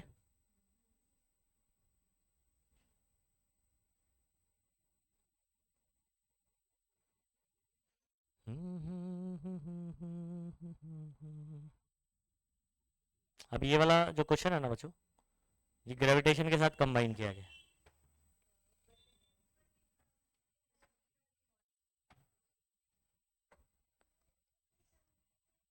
ओके, हाइड्रोजन लाइक सिस्टम में मतलब अंदर प्रोटॉन होगा और बाहर कौन रिवॉल्व कर रहा होगा? इलेक्ट्रॉन। तो इलेक्ट्रोस्टैटिक फोर्स इन दोनों के बीच में होगा, ठीक है। और कुछ मास है तो ग्रेविटेशनल फोर्स भी हम लोग यहाँ पर बात कर सकते हैं, लेकिन हाँ बहुत कम रहता है ग्रेविटेशनल फोर्स। तो अब यहाँ पर किसका रेशियो बोला है? कोलम्बिक फोर्स और ग्रेविटेशनल फोर्स। तो मतलब कोलम्बिक फोर्स आपका एफ सी लिख देता हूँ और नीचे ग्रेविटेशनल तो एफ जी लिख देता हूँ। फॉर्मूला क्या बनेगा बताओ अगर आप कोलम्बिक फोर्स लिख रहे हो तो? के Q1 Q2 अपॉन, अब यहाँ पर दोनों का चार्ज सेम होता है मालूम है आपको, ई ई, तो मैं लिख सकता हूँ K E into E square by are square, ठीक है। और अपॉन में ग्रेविटेशनल फोर्स क्या हो जाता है? कैपिटल जी M1 M2, हाँ मास सेम नहीं होता है दोनों का, ठीक है। तो आप यहाँ पर लिखो कैपिटल जी M1 या mass of the electron into mass of the proton और अपॉन आर स्क्वायर। क्या कैंसिल होने वाला है आपको समझ में आ रहा है? डिस्टेंस दोनों का सेम है, ये कैंसिल हो जाएगा। बाकी आपका जो बचा, अच्छा यहाँ पर कुछ वैसे तो दिया नहीं, सिर्फ ऑर्डर पूछा हुआ है कि 10 पावर क्या होगा, ठीक है। तो k की वैल्यू क्या होती है? 9 × 10⁹, बस वैल्यू पुट करते जाओ बच्चों। 1.6 10⁻19, एक और बार लिख देता हूँ 1.6 10⁻19। अच्छा नीचे 6.67 10⁻11। मास ऑफ द इलेक्ट्रॉन 9 × 10⁻31, मालूम है 9.1 10⁻31। मास ऑफ द प्रोटॉन 1.67, 1.6 रख देता हूँ 10⁻27, ठीक है। अब देखो ये 1.6 से अगर आप देखोगे तो एक 1.6 कैंसिल हो गया, ठीक है। 9 से देखोगे तो ये 9 कैंसिल हो गया। तो हमारे पास नंबर जो में जो बचा हुआ है वो है ऊपर 1.6 और नीचे 6.667, ठीक है। और अब मुझे बताओ 10⁻19 और ये 9 -10 हो जाएगा, -10 और -19 -29, तो 10⁻29 ऊपर बचा, उसको भी फिलहाल साइड में ऐसे लिख देता हूँ -29। अच्छा इधर पे -11 और माइनस तो 32 42 हो गया, ठीक है। और ये 7 मिलाया तो 49 59 69। तो नीचे हो गया, नीचे ये सब कट करके मैं लिख दे रहा हूँ -69, है ना। तो आ गया ना, कितना आ गया, 40 आ गया, बराबर। ये प्लस ऊपर जाएगा ना, तो 10 आपका कितना आने वाला है, 40। लेकिन अभी ये वाला देखो, नीचे बड़ा नंबर है, ऊपर छोटा नंबर है, तो ये 0 पॉइंट में आएगा। फिर पॉइंट एक शिफ्ट करूंगा आगे तो 39 आ जाएगा, समझे। अब इसको अगर आप लगभग काट दो ना,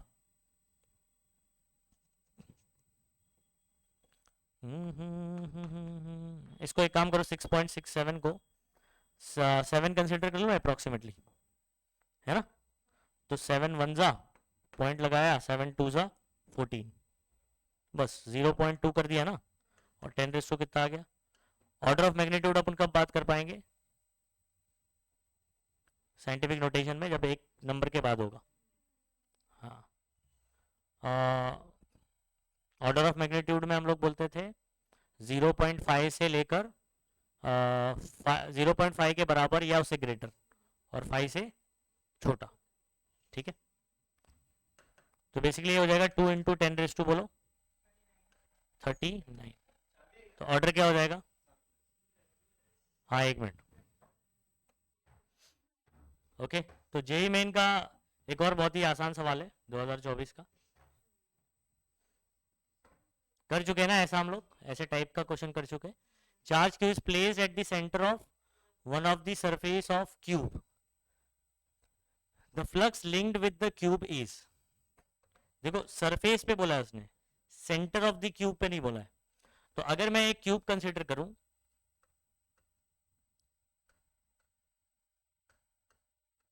ये क्यूब, तो इसका सरफेस कोई भी एक सरफेस आप ले सकते हो, राइट आप, ठीक है, फ्रंट पे ले सकते हो, बैक ले सकते हो। तो मैं ये वाला ले लेता हूं ऐसे, है ना।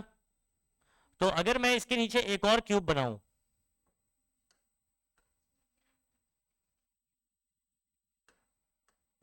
इसके जस्ट नीचे मैं क्या करूं, एक और क्यूब बना देता हूं।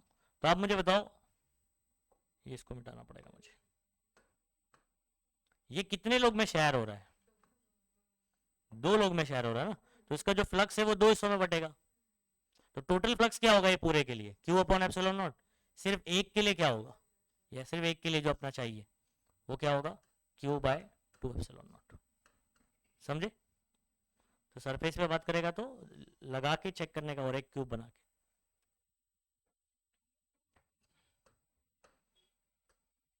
इसका ना बहुत सारे डायग्राम अगर आपको एलन केस में दिया है तो वहां सारे कर लो, तो आपको सारे क्वेश्चन, हाँ सब कॉर्नर वगैरह का सब दिया हुआ। तो कॉर्नर कितने लोग में शेयर होता है, फॉर एग्जांपल यहाँ पर दिया हुआ है कॉर्नर, एक कॉर्नर बनाओ, तो मुझे सारे बनाने पड़ेंगे, उसके लेवल पे 4 बनाने पड़ेंगे, ऊपर 4 बनाने पड़ेंगे, तो 8 लोग में शेयर होगा। तो वो शेयर कितने में, फेस कितने लोग में शेयर होता है, 2 लोग में, तो इसलिए डिवाइड बाय 2। कॉर्नर कितने लोग में शेयर होता है, तो डिवाइड बाय 8। अच्छा अगर एज पे दिया हुआ है, फॉर एग्जाम्पल यहाँ दिया हुआ है, तो एक एच कितने लोग में शेयर होता है, 4 लोग में, तो डिवाइड बाय 4 करेंगे, खत्म। ये लॉजिक अगर आपका क्लियर है तो इजीली कर पाओगे।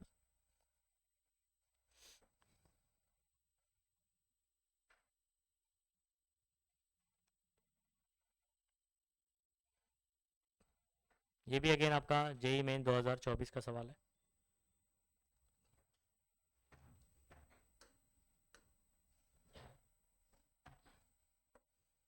सवाल को अच्छे से समझिएगा क्या बोल रहा है। हमारे पास ना एक इन्फिनाइट प्लेन शीट है, शीट है एक। दूसरा having uniform surface charge density, ठीक है, सिग्मा, सिग्मा 5 क्यों बोला हुआ है, सिग्मा, सिग्मा कूलम पर metre square is placed in X Y plane. अच्छा कौन से प्लेन में है, एक्स वाई। तो आप देखो एक्स वाई प्लेन कहीं पर भी ले सकते हो, ये एक्स एक्सिस बना लिया, ये वाई बना लिया, और ये क्या बना लिया, जेड बना लिया। तो मेरे पास एक्स एक्सिस वाई एक्सिस अगर मैं बना दूं ऐसे, तो ये मेरे लिए कौन हो जाएगा, एक्स वाई प्लेन। तो आपका शीट इधर है, ठीक है। अच्छा और क्या बोल रहा है, another infinitely long line charge density, line charge है। अब ये कहां पर है, इसको बना लेते हैं। लीनियर चार्ज डेंसिटी उसका लेमडा है, ठीक है, place at z is equal to 4 and parallel to Y axis. अब वाई एक्सिस ये रहा, वाई एक्सिस ये मतलब ये बाहर आएगा, और z यहाँ मान लो यहाँ पर 4 है, तो 4 पर है और ये ऐसे बाहर आ रहा है, इसके पैरेलल है। तो मुझे यहाँ बनाने के लिए तो मुझे ऐसा बनाना पड़ेगा ना। तो हमारे पास दो दो है, एक ये क्या है, लाइन चार्ज है, और ये क्या है, चार्ज शीट है। ठीक है, शीट है, इन्फिनाइटली लार्ज शीट है। और पूछ क्या रहा है आप सुनो, इसका जो डेंसिटी होगा वो सिग्मा होगा ना, सिग्मा एस है ये सरफेस चार्ज डेंसिटी। ठीक है, और ये आपका लैम्डा, लैम्डा ले लेते हैं। ठीक है, पॉइंट किधर गया, if the magnitude value sigma is equal to lambda, sigma किसके बराबर है, कहां पर, अच्छा इन दोनों का बराबर है, देन एट पॉइंट 0,0,2 किधर होगा बताओ, z एक्सिस, मतलब ये जो 4 है उसके आधे पर आपका कौन होगा, ये 2 होगा, 0,0,2 होगा कि नहीं होगा, ओके 2 लिख दिया। The ratio of magnitude of electric field values, पहला किसका बोला है, शीट वाला, फिर टू द लाइन चार्ज, ये इतना दिया गया है। तो हम लोग क्या करेंगे, इलेक्ट्रिक फील्ड पहले किसकी बात करेंगे, शीट के लिए बात करेंगे, है ना, और उसके बाद फिर लाइन चार्ज के लिए बात करेंगे। ठीक है, तो ई लिख देता हूं, इन्होंने ई बोला हुआ है, तो ई एस का फॉर्मूला क्या बनेगा, तो डिस्टेंस पे डिपेंड करता है क्या ये, नहीं, ओनली क्या बनेगा, सीमा बाय एप्सिलॉन नॉट, बराबर। और लाइन चार्ज के लिए क्या बनेगा, कितनी दूरी पर है, 2 दूरी पर है, कितना, क्या फॉर्मूला था याद करो, थिन वायर के लिए 2k लंगड़ा बाय आर, तो 2k लैम्डा बाय आर कितना होगा, ये दूरी कितनी होगी, ये 2 ही रहेगी ना भाई, तो ये हो जाएगा 2, तो 2 से 2 तो उड़ गया। अच्छा मैं सीमा की जगह पर क्या लिख सकता हूँ, 2 लंगड़ा लिख सकता हूँ, क्या लिख सकता हूँ, 2 lambda upon epsilon not upon के लंगड़ा, लैम्डा लैम्डा भी क्या हो गया, कट हो गया, एप्सिलॉन नॉट को इधर ले लेता हूँ, के की जगह मैं लिख दूं, अच्छा मुझे कैसे दिया हुआ है ऐसे, ओके मैं इधर लिख देता हूँ 4 पाए, एक मिनट सॉरी, 1 अपॉन 4 पाए एप्सिलॉन नॉट इनटू ये एप्सिलॉन नॉट आ जाएगा, तो जिससे ये आपका क्या हो जाएगा, कैंसिल हो जाएगा, 4 पाए ऊपर चला जाएगा, 8 पाए हो जाएगा। अच्छा ये रेशियो अपने को कितना दिया हुआ है, पाई रूट एन अपॉन 1, खत्म, पाई पाई कट, रूट एन आ गया 8, तो रूट उधर जाएगा तो स्क्वायर, 8 का स्क्वायर क्या हो जाएगा 60, कुछ गड़बड़ हो गया क्या मेरा,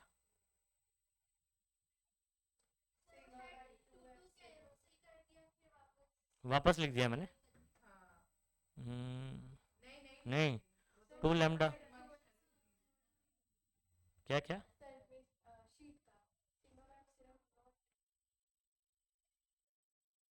सीमा बाय 2 एप्सिलॉन नॉट है ना, हाँ ये गड़बड़ हो रहा है, तो ये वाला 2 कैंसिल हो जाएगा, ये 2 बचेगा, ठीक है,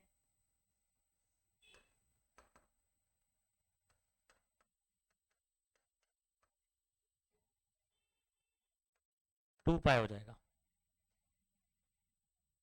कुछ गड़बड़ हो गया ना, 2, एक मिनट रुको, एक मिनट रुको, ठीक है, अभी ये बराबर है यहाँ पर 2k लैम्डा बाय आर जो कि 2 है, ठीक है, तो आप चाहे तो ये वाला भी 2 कैंसिल कर सकते थे, चलो यही कैंसिल कर देता हूँ, सीमा भाई ये बचा है फिर, हाँ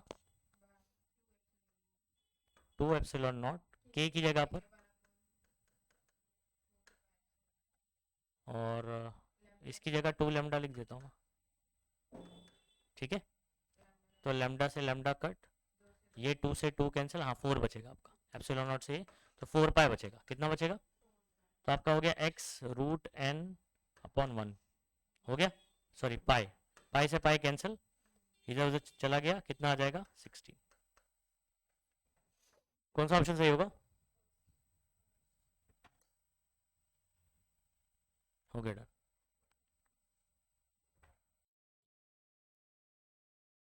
नेक्स्ट करें,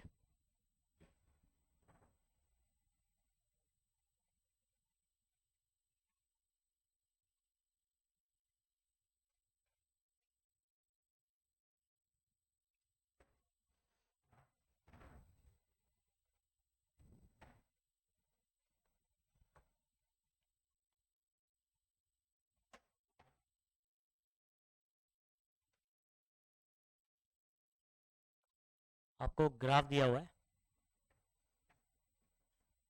ठीक है। काइनेटिक एनर्जी और आर में रिलेशन निकालना है और उसके बेसिस पर फिर ये 4 ग्राफ डिसाइड होगा। आ जाओ।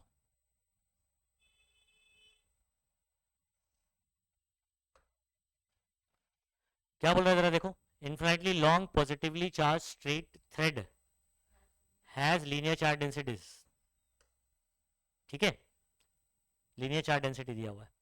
Electron revolves around the circular path, तो मतलब आपके पास एक linear charge density, line line charge density है इसके अराउंड में। अब इसको पॉजिटिव ही मान लो आप, है ना। और ये आपका इलेक्ट्रॉन जो है इसके अराउंड में क्या कर रहा है, रिवॉल्व कर रहा है, ठीक है। तो आपको बोल रहा है कि जो इसकी काइनेटिक एनर्जी होगी, the graph of correctly represent the variation of kinetic energy of electron as a function of radius. तो मतलब आर और इसकी जो काइनेटिक एनर्जी होगी उसमें क्या रिलेशन होगा, क्या ग्राफ बनेगा। तो पहले आप रिलेशन फाइंड आउट करो, तो रिलेशन जो भी आएगा उस हिसाब से ग्राफ बनेगा। मुझे बताओ काइनेटिक एनर्जी का फॉर्मूला क्या होता है,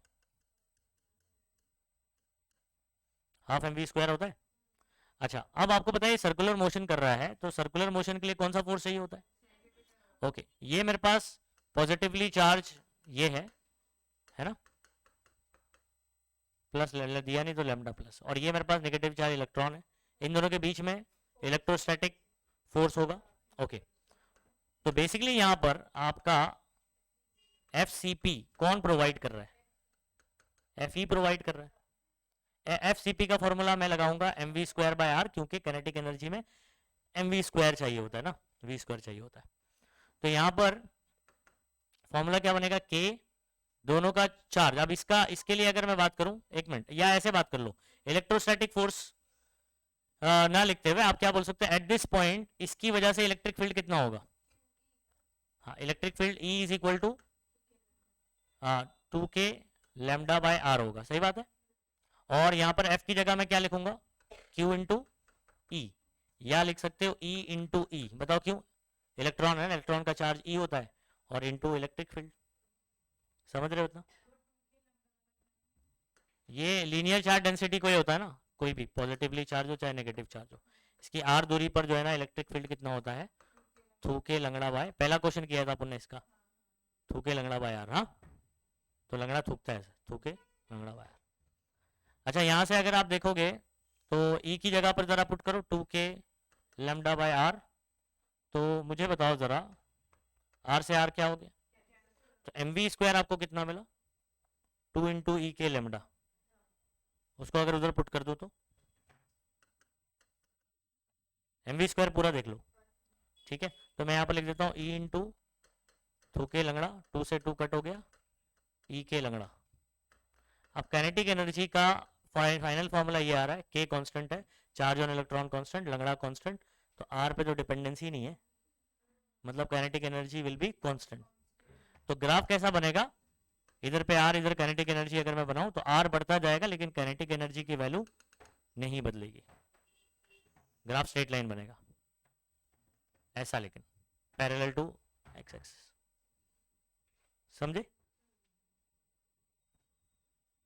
तो ये सब क्वेश्चन क्या है, बिना सॉल्व, मतलब जब ऐसे ही सेम क्वेश्चन आ जाता है तो आपने, अगर आपको कॉन्सेप्ट पता है तो बिना सॉल्व किए आप इसको आंसर कर सकते हो ऐसे। तो आपको इतना प्रैक्टिस करना है कि चीजें याद हो जाए ये सब।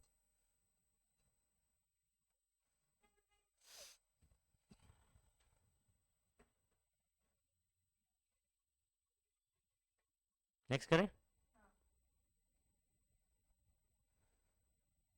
बिन कुछ कहे, तो ऑप्शन बी, बिन कुछ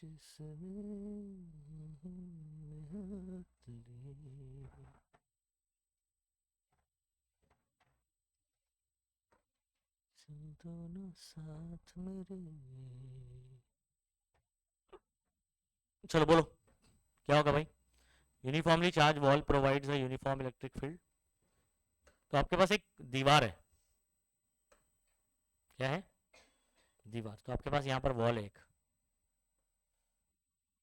provides a uniform electric field, ये एक इलेक्ट्रिक फील्ड प्रोवाइड करता है 2 × 10⁴। तो मान लो इधर पे निकल रहा है normally, a charge of particle mass 2 gram being suspended through a silk thread, मान लो यहाँ से हमने एक सिल्क थ्रेड से एक चार्ज को सस्पेंड किया, ठीक है, जिसका मास 2 ग्राम है और इसका लेंथ कितना है 20 centimetre, and remain stayed at a distance 10 centimetre, मतलब दीवार से कितनी दूरी पर रुका हुआ रहता है इक्विलिब्रियम पर 10 सेंटीमीटर। अब बोलेंगे कैसे रुका हुआ होगा, अब ये पॉजिटिवली चार्ज, यहाँ से इलेक्ट्रिक फील्ड ऐसे निकल रहा है ना, और ये भी मेरे पास कौन होगा अगर पॉजिटिव चार्ज रहेगा, बराबर, तो इसको रिपेल करेगा।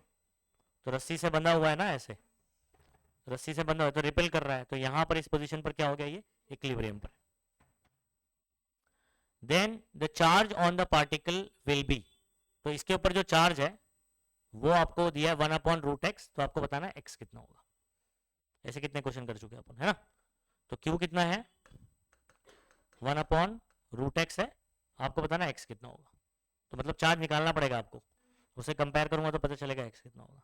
अच्छा, अब यहां से अपने को क्या सिचुएशन समझ में आ रही कि इक्विलिब्रियम वाला सिचुएशन है। रस्सी पे क्या होगा भाई, टेंशन, रस्सी पे क्या होगा, टेंशन, है ना। और ऐसा क्वेश्चन देख के अपने को टेंशन, ये वाला एंगल आप मान लो थीटा, ठीक है, तो अगर मैं टी को कंपोनेंट रिजॉल्व करूंगा तो एक ऊपर और एक इधर आ जाएगा ना, ये थीटा तो ये थीटा होगा कि नहीं, यहाँ का कंपोनेंट कौन हो जाएगा टी कॉस थीटा, यहाँ का कंपोनेंट क्या हो जाएगा टी साइन थीटा। अच्छा, टी कॉस थीटा को तो वेट बैलेंस कर रहा है ना, बराबर। अच्छा, यहां पर ये जो टी साइन थीटा है ये किसको बैलेंस कर रहा है, या टी साइन, तो ये जो यहाँ पर कौन सा फोर्स है इन दोनों के बीच में बताओ, बराबर, तो ये चार्ज क्यू है और इलेक्ट्रिक फील्ड बाहर की तरफ जा रहा है, तो क्यू इंटू ई, तो यहाँ पर जो फोर्स लग रहा है वो लग रहा है क्यू इंटू ई, तो Q into E is equal to क्या बोलोगे टी साइन थीटा, और एम जी की is equal to T cos theta. तो यहाँ पर अगर मैं दो इक्वेशन बनाऊं, T sine theta is equal to Q E हो जाएगा, और T cos theta is equal to बताओ एम जी हो जाएगा। दोनों को डिवाइड करूंगा, टी टी कैंसिल होगा, टेंशन के बारे में बोल नहीं रहा है तो उड़ा देने का, डिवाइड करके दोनों का साइन अपॉन कॉस क्या हो जाएगा is equal to what Q E upon, इतनी कहानी समझ में आ गई। अच्छा, अगर मुझे क्यू निकालना है तो मुझे ई पता होना चाहिए, क्वेश्चन में गिवन है, मास पता होना चाहिए, गिवन है G10 ले लूंगा, थीटा नहीं पता है, लेकिन उसके लिए मुझे ये ट्रायंगल अगर आप देखोगे तो ये 10 और ये 20 दिया हुआ है, मतलब अपोजिट, और ये 90 के सामने हाइपो, तो क्या लगाऊंगा साइन अपोजिट 10, ठीक है, और ये 20, तो 1/2 थीटा 30 हो जाएगा कि नहीं, तो थीटा मिल गया। 10/30 बताओ क्या होगा, इसके आगे सॉल्व करता हूँ, तो 10/30 is equal to Q E by M G. अब इसको सॉल्व करना है, सिर्फ यहाँ पर आ जाओ, 10/30 is equal to Q E by M G, यहाँ से क्यू निकालना सॉल्व करके, 10/30 होता है बच्चों 1/√3, है ना। क्यू ई की वैल्यू बता दो, 2 इंटू 10⁴, नंबर बराबर बोलो, हाँ नहीं तो गड़बड़ हो जाएगा। एम 20 ग्राम बोला है ना, नहीं 2 ग्राम बोल रहा है, तो 2 इंटू 10⁻³ बोला, जी आपका 10 हो गया बच्चों, ठीक है, 2 से 2 उड़ गया, ठीक है, 10 अगर आप देखोगे तो 10 और ये 10⁻3, हाँ, -3 ऊपर जाएगा तो ठीक है +3 यानी 10⁻6 हो जाएगा, वो इधर लेकर आऊंगा तो 10⁻6 हो जाएगा, ये आपका Q आ गया। अब सुनो बात को, Q इज इक्वल टू आपका कितना आया 1/√3 10⁻6 कूलम, है ना। अच्छा, Q आपको वैसे क्या बोल रहा था 1/√x माइक्रो कूलम, है ना। तो अगर मैं इसे कंपेयर करूंगा तो आपको समझ में आ ही जा रहा है, x की जगह क्या आ गया, खत्म हो गया सॉल्व।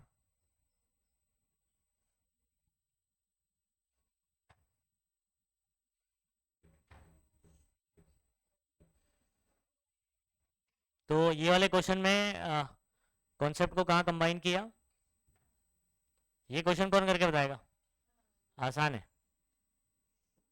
डाइलेक्ट्रिक डाल दिया है, तो जहां आप सिर्फ 1/4πε0 लिखते थे वहां पर हाँ उतने नंबर से डिवाइड हो जाएगा, तो 1/4π(k∈0) हो जाता है, डाइलेक्ट्रिक कांस्टेंट आ जाता है, और r की वैल्यू r/5 कर दिया, तो वहां स्क्वायर होता है ना,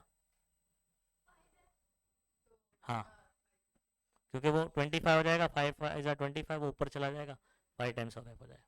तो कैसे सॉल्व होगा ये देखो, सिचुएशन क्या है कि आपके पास Q1 है और आपके पास कुत्तू है, दोनों के बीच का डिस्टेंस R है और फोर्स कितना है, F है।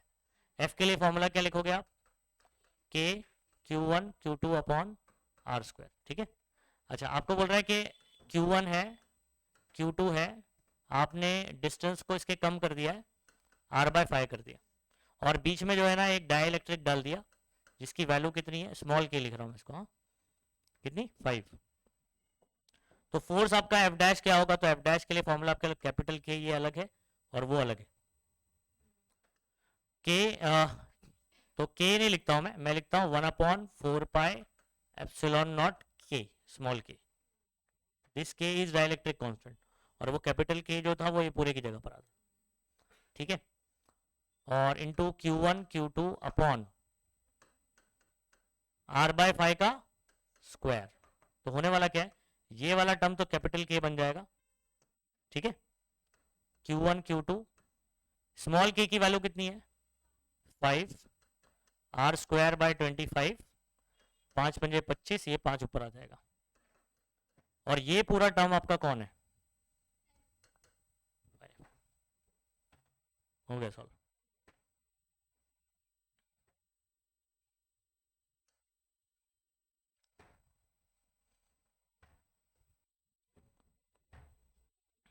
ये भी अच्छा सवाल है।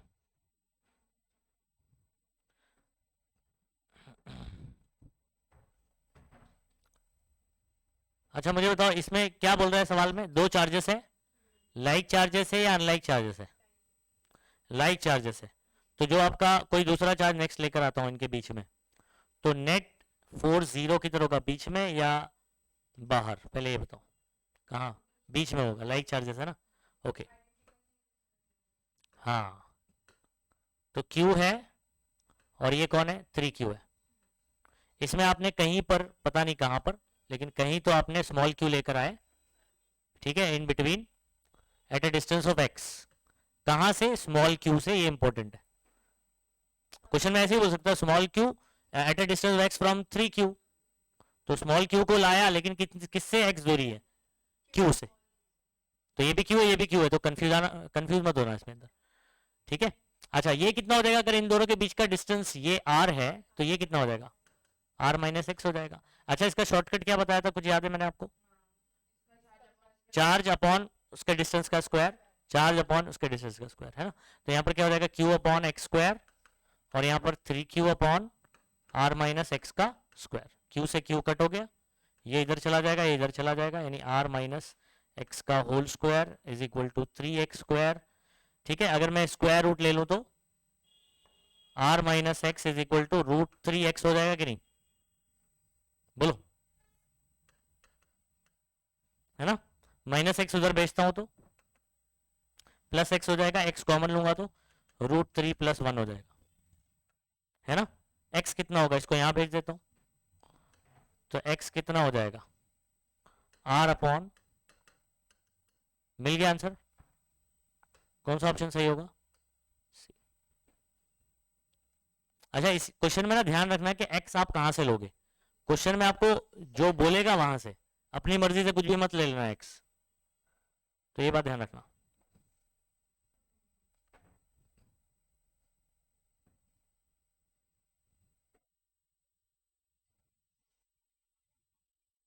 $74 कंप्लीट, 75।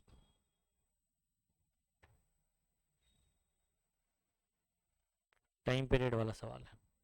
अच्छा, टाइम पीरियड वाले में क्या करना मैं बता रहा हूँ, हाँ, सेंट्रीपिटल फोर्स हम लोग लेते थे ना, तो mv²/r लेते थे। अगर कभी मुझे टाइम पीरियड पूछेगा तो वैसे ही सॉल्व करना है, तो आपको सेंट्रीपिटल के 3 फॉर्मूले आपको पता है, तो आप वहां पर यूज करना है mr⍵²। क्यों, क्योंकि ओमेगा की जगह 2π/t रख सकते हैं, तो वहां से t मिल जाएगा। तो करने का तरीका वैसे ही, अप्रोच वही रहने वाला है, बस आप फॉर्मूला याद रखना कौन सा यूज करोगे सेंट्रीपिटल फोर्स का। तो क्या कह रहा है, जरा क्वेश्चन में पढ़ो, पार्टिकल -q चार्ज है, मास दिया हुआ है, ठीक है, मूव्स इन अ सर्कल, मतलब सर्कुलर मोशन कर रहा है, रेडियस r, किसके अराउंड में, infinitely long line charge density, है ना। तो ये लाइन चार्ज डेंसिटी है प्लस लेमडा, इसके अराउंड में आपका एक माइनस क्यू वाला चार्ज क्या कर रहा है, सर्कुलर मोशन कर रहा है। तो आपको मालूम है कि यहाँ पर सेंट्रीपिटल फोर्स किसके बराबर होगा, देखो एट दिस पॉइंट इस चार्ज की वजह से इलेक्ट्रिक फील्ड होगा ई, बोलो होगा नहीं होगा, तो एफ कितना होगा, इधर पे फोर्स कितना लग रहा होगा, एफ ई कितना होगा, क्यू इंटू ई, और सेंट्रीपिटल फोर्स अंदर की तरफ, तो मैं क्या लिखूं, F, okay F E is equal to F C P, या हाँ sorry F C P is equal to F E लिख देता हूँ। एफ सी पी का फॉर्मूला क्या होना है, एम आर ओमेगा स्क्वायर, और एफ ई यहाँ पर क्या लगेगा, क्यू इंटू ई। ठीक है, माइनस साइन लेने की जरूरत नहीं है आपको, मैग्नीट्यूड सॉल्व करेंगे। क्या हो जाएगा, मुझे टी निकालना है, एम आर को वहां भेज दो, और ओमेगा की जगह ना बच्चों क्या लिखोगे, 2 पाई बाय टी, इसका क्या हो जाएगा स्क्वायर, और इधर पे हो जाएगा Q E by M R, है ना। और ई की जगह पर क्या लिखूंगा मैं, ई इलेक्ट्रिक फील्ड, इसकी जगह पर बोलो बोलो, इलेक्ट्रिक फील्ड इसका है ना, तो टू के लंगड़ा बाय, हाँ, तो बेसिकली ये कितना हो जाएगा आप बताओ, टू, 2 के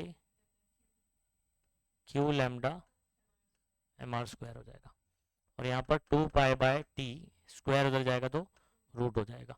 इन्वर्ट एंडो कर देते हैं, ठीक है, इन्वर्ट एंडो करेंगे तो टी 2/2 पाई, और यहाँ पर क्या हो जाएगा, M R square 2 K Q lambda, और 2 पाई इधर आ गया। अब देखो कोई आंसर मैच हो रहा है क्या,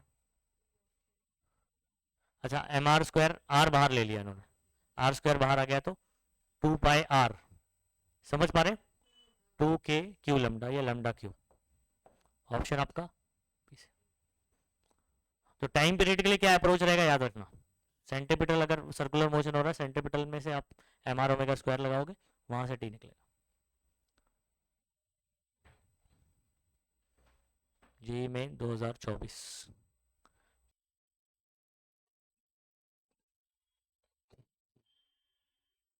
चलो ये तो बहुत ही आसान सवाल है, कर लिए ये वाला, तो इधर ही डिस्कस कर लेते हैं इसको।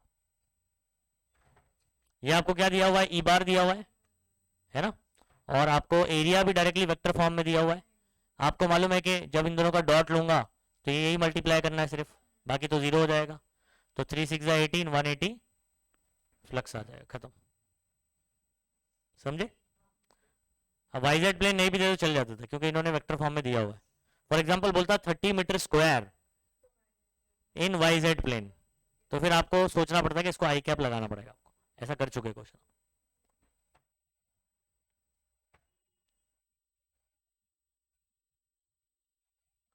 नेक्स्ट करें,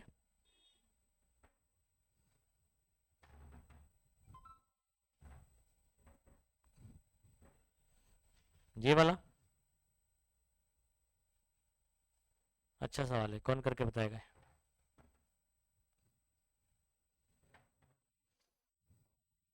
ओके, आपके पास दो चार्जेस है बच्चों,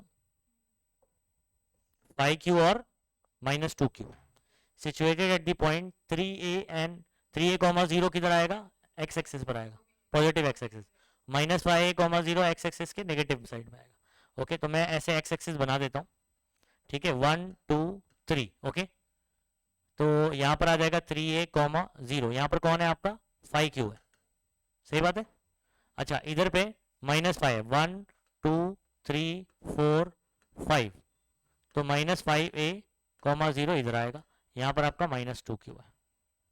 क्या कह रहा है, the electric flux through the sphere of radius 4a at the origin, मतलब यहाँ पर उसका सेंटर कहाँ पर है, ओरिजिन पर, और अगर मैं 4a लेकर, तो 4a यहाँ आएगा कि नहीं, तो 4a लेकर अगर मैं स्फीयर बनाता हूं, तो सिर्फ यही अंदर आया ना, ये तो बाहर चला गया, लॉजिक समझ में आया कि नहीं है, खत्म।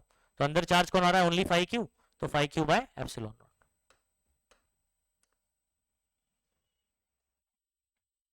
ठीक है। इसका रेडियस अपना हो जाएगा 4 है।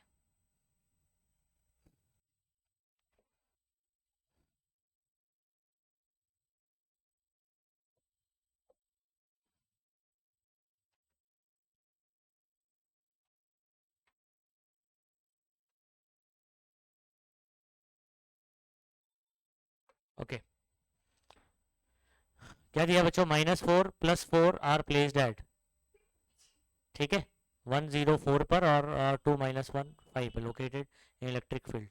अच्छा ई बार आपको दिया गया बच्चों, और आपके पास -4 और ये +4 का जो डाइपोल हो गया ना, अब ये एक पॉइंट पर और ये एक पॉइंट पे, तो दोनों के बीच का डिस्टेंस आपका कौन हो जाएगा, आर। तो वो कैसे निकालेंगे, अगर आपको कोऑर्डिनेट दिया हुआ है तो माइनस करके निकालते हैं, मालूम है। तो कैसे निकालेंगे, अगर मैं जैसे फॉर एग्जांपल मेरे पास, ध्यान रखो ये आपके पास है +q और ये कौन है, -q है, और इसका कोऑर्डिनेट है 104 है ना, और इसका कितना है 2 - 1 5। तो ये वाला वेक्टर कैसे निकलेगा, ये बीच का, अब ये होता है 2l होता है वैसे, या आप l भी ले सकते हो। तो ये कैसे निकलेगा, 2 - 1 1, तो आप l बार कैसे लिखोगे, ध्यान रखो, या 2l बार भी लिख सकते हो।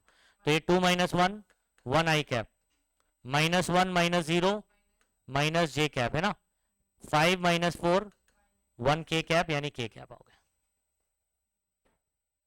समझ आ रहा है कोऑर्डिनेट क्यों दिया, ताकि आप दोनों का ये इलेक्ट्रिक लेंथ निकाल पाओ, 2l बार निकालो या 2l निकाल पाओ। अच्छा उसके बाद क्या पूछा है भाई, इलेक्ट्रिक फील्ड दिया हुआ है, टॉर्क निकालने का, क्या निकालना है, टॉर्क नहीं, हाँ टॉर्क ही निकालना है, जो कि 8√α दिया हुआ है, अल्फा पता करना है, तो बेसिकली टॉर्क निकालना पड़ेगा अपने को। टाउ इज इक्वल टू क्या होता है, मैग्नीट्यूड फॉर्म में अगर बात करूं तो पी साइन थीटा, लेकिन क्योंकि वेक्टर फॉर्म में अपने को दिया है ना, तो मैं क्या लिखूंगा, पी बार क्रॉस ई बार, ऐसे सॉल्व करता हूँ, पहले वेक्टर सॉल्व करता हूँ फिर बाद में मैग्नीट्यूड निकालूंगा, ठीक है। अच्छा वेक्टर चाहे तो आप दो क्रॉस भी ऐसे डायरेक्ट सॉल्व कर सकते हो, अब क्योंकि मुझे ई बार एक ही टर्म दिया हुआ है तो आप डिटरमिनेंट लेने की जरूरत नहीं है, ठीक है, लेकिन आपको क्रॉस का रूल पता होना चाहिए, पता है, सेम सेम क्रॉस में क्या होता है, 0 होता है, और अगर डिफरेंट आता है तो आपको वो साइक्लिक ऑर्डर बताया था, याद है, आई जे रहेगा तो के होगा, जे के रहेगा तो आई होगा, लेकिन अगर कहीं उल्टा हो जाता है तो माइनस लेना, बस ये बात का ध्यान रखना है अपने को। अच्छा पी बार मुझे कहीं गिवन नहीं है, लेकिन पी बार आपको निकालना पड़ेगा, जो कि क्यू इंटू 2l बार होता है ना, या एल बार होता है, समझे कि नहीं। क्यू आपका कितना है, चार्ज 4, मैग्नीट्यूड ले लो 4, और ये आपका कितना है, आई कैप, जे कैप, के कैप, तो मल्टीप्लाई करूंगा तो 4i cap, 4j cap, 4k cap, समझ गए ना। तो मैं अभी यहां पर लिख रहा हूं 4i cap, 4j cap, 4k cap, और क्रॉस ई बार आपका 20i कैप है बच्चों, sorry 0.2i cap, 0.2i cap है, 20 लिखने की जरूरत नहीं, वोल्ट पर सेंटीमीटर, और ये मीटर में है, हाँ तो एक काम करो बच्चों, सेंटी तो 20 हो जाएगा ना फिर वो, ओके 20i कैप क्यों लिख रहा, ध्यान रखना है यहाँ पर।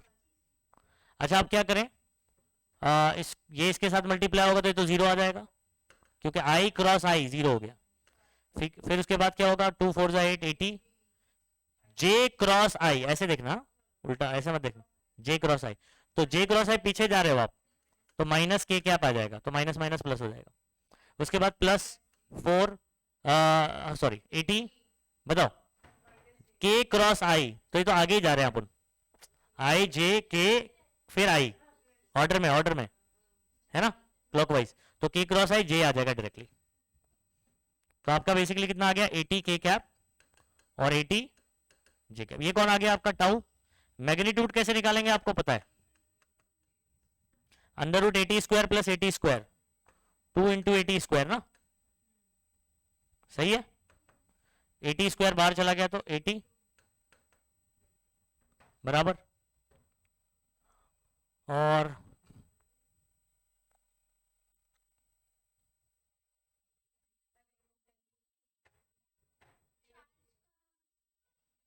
न्यूटन मीटर में ही तो है ना, चार्ज, हाँ चार्ज इधर पे, इधर 10⁻⁻6 आएगा बच्चों, और इधर भी पूरा जो सॉल्व कर रहे हो ना, 10 का पावर क्या चलेगा, -6, 10 का पावर -6, क्या सब जगह आएगा, आप बोलोगे सर इसके साथ में लिखता हूँ, फिर स्क्वायर करके बाहर निकालोगे वही निकलने वाला है, तो 10 जो 10 का पावर है लास्ट लास्ट तक पूरा सेम ही चलने वाला है, तो यहाँ पर आप कितना कर दोगे, 8 × 8√2 10 कितना हो जाएगा,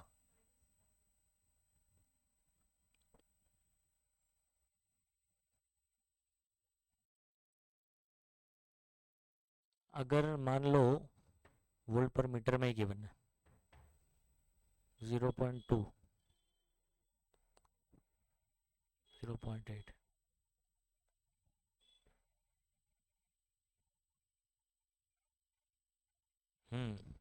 तो ये शायद इसके अंदर कुछ प्रॉब्लम है, वोल्ट पर मीटर में होना चाहिए,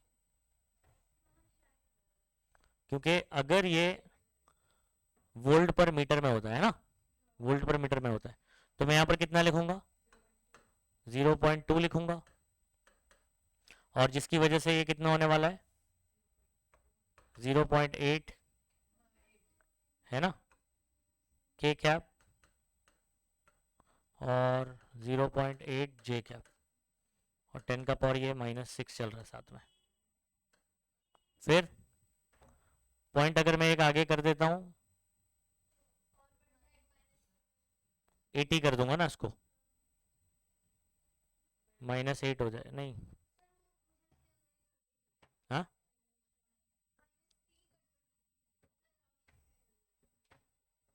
वैसे आपको रूट का वैल्यू तो पता चल गया ना, तो 2 आएगा, वो तो समझ में आ गया। 10 का पावर मैच नहीं, रुको मैं जरा सॉल्यूशन में देख लेता हूँ कि कहीं पर कुछ वैल्यूज अलग तो नहीं पुट किया है। क्वेश्चन नंबर कितना है 78, ये 10⁻⁵ होना चाहिए, ठीक है, तो अपन सही सॉल्व कर रहे थे,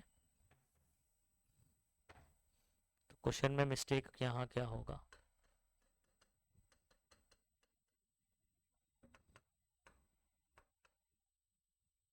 डायरेक्ट लिख देता हूँ अभी, हाँ क्या आया था अपना 80√2 10⁻⁻⁶,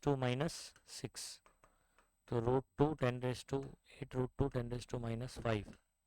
अच्छा टाउ आपको दिया हुआ है 8 रूट अल्फा 10⁻⁻5, तो अल्फा क्या हो गया आपका, खत्म, ये मिस्टेक है।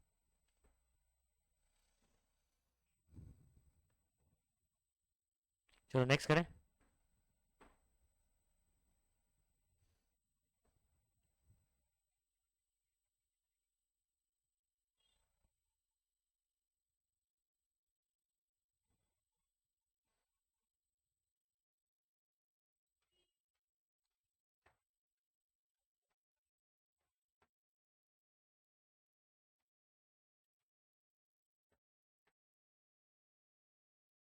सेवेंटी नाइन, एक मेटालिक वायर है, एरिया दिया हुआ है, cross sectional area use to make a ring, इससे हम लोग रिंग बना देते हैं,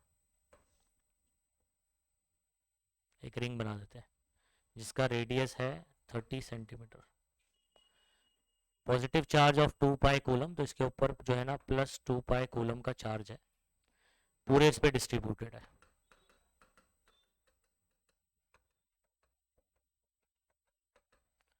अच्छा, और while another positive charge 30 pico coulomb, मतलब यहाँ पर जो है ना सेंटर पे, at the centre 30 pico coulomb है, ठीक है। अच्छा पॉजिटिव और ये पॉजिटिव क्या करेंगे, रिपेल करेंगे ना, ठीक है, तो इस रिपल्शन के कारण ये क्या होगा, एक्सपांड होगा ना, बराबर है।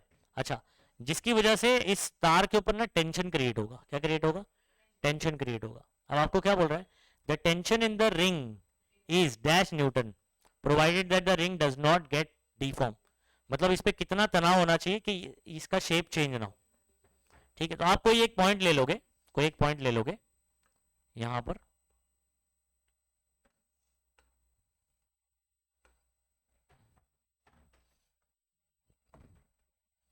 यहां पर हम लोग कोई एक पॉइंट ले लेते हैं, इस पॉजिटिव से, ये भी पॉजिटिव ये भी पॉजिटिव, तो रिपेल करेगा, रिपेल करने की वजह से फोर्स कहाँ लगेगा, ये बाहर की तरफ।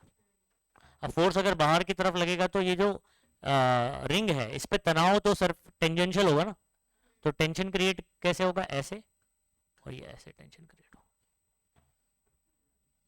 तो ये आपका टेंशन कैसे होगा, इस पे टेंजेंशियल होगा, ठीक है। अच्छा, तो हम लोग क्या करते हैं, यहां पर जो है ना एक स्मॉल एंगल कंसिडर कर लेते हैं d थीटा, और अगर मैं इस टेंशन की बात करूं तो इसके दो कंपोनेंट होंगे, एक हॉरिजॉन्टल और एक क्या होगा, वर्टिकल। टी ऐसे एक्ट हो रहा है ना, तो टी का एक कंपोनेंट इधर आएगा, ये वाला भी टेंशन इधर पे आ रहा है, इसका भी, ये दोनों एक दूसरे को क्या कर देंगे, कैंसिल कर देंगे। अब बचा कौन, इन दोनों का वर्टिकल कंपोनेंट, जो ये क्या करेगा, इसको बैलेंस करके रखेगा। अगर ये फोर्स को, जो कि इलेक्ट्रोस्टैटिक फोर्स है, इसको अगर ये टेंशन का जो फोर्स है वो बैलेंस कर देता है, तो ये डिफॉर्म नहीं होगा। समझ आ रहा है? तो यहां पर हम लोग क्या कर देंगे कि ये वाला जो फोर्स है, और ये टी का यहां पर कंपोनेंट क्या लिखूंगा, 2t, और इधर पे कौन सा कंपोनेंट आएगा पता है? अभी इसको ना थोड़ा सा बड़ा करके बताना, तुम लोग को समझ में आए।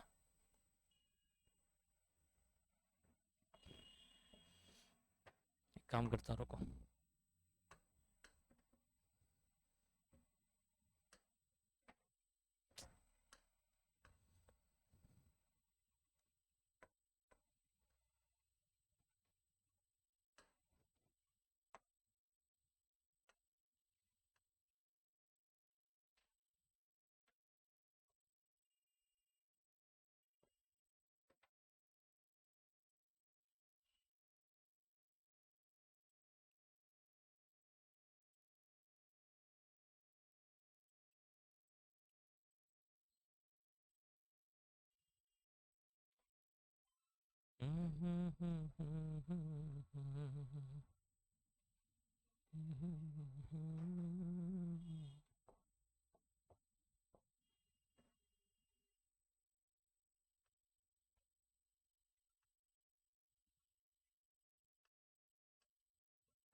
ठीक है, हमने यहाँ पर एंगल, ये जो छोटा सा एंगल है ना, इसको मान लेते हैं डी थीटा।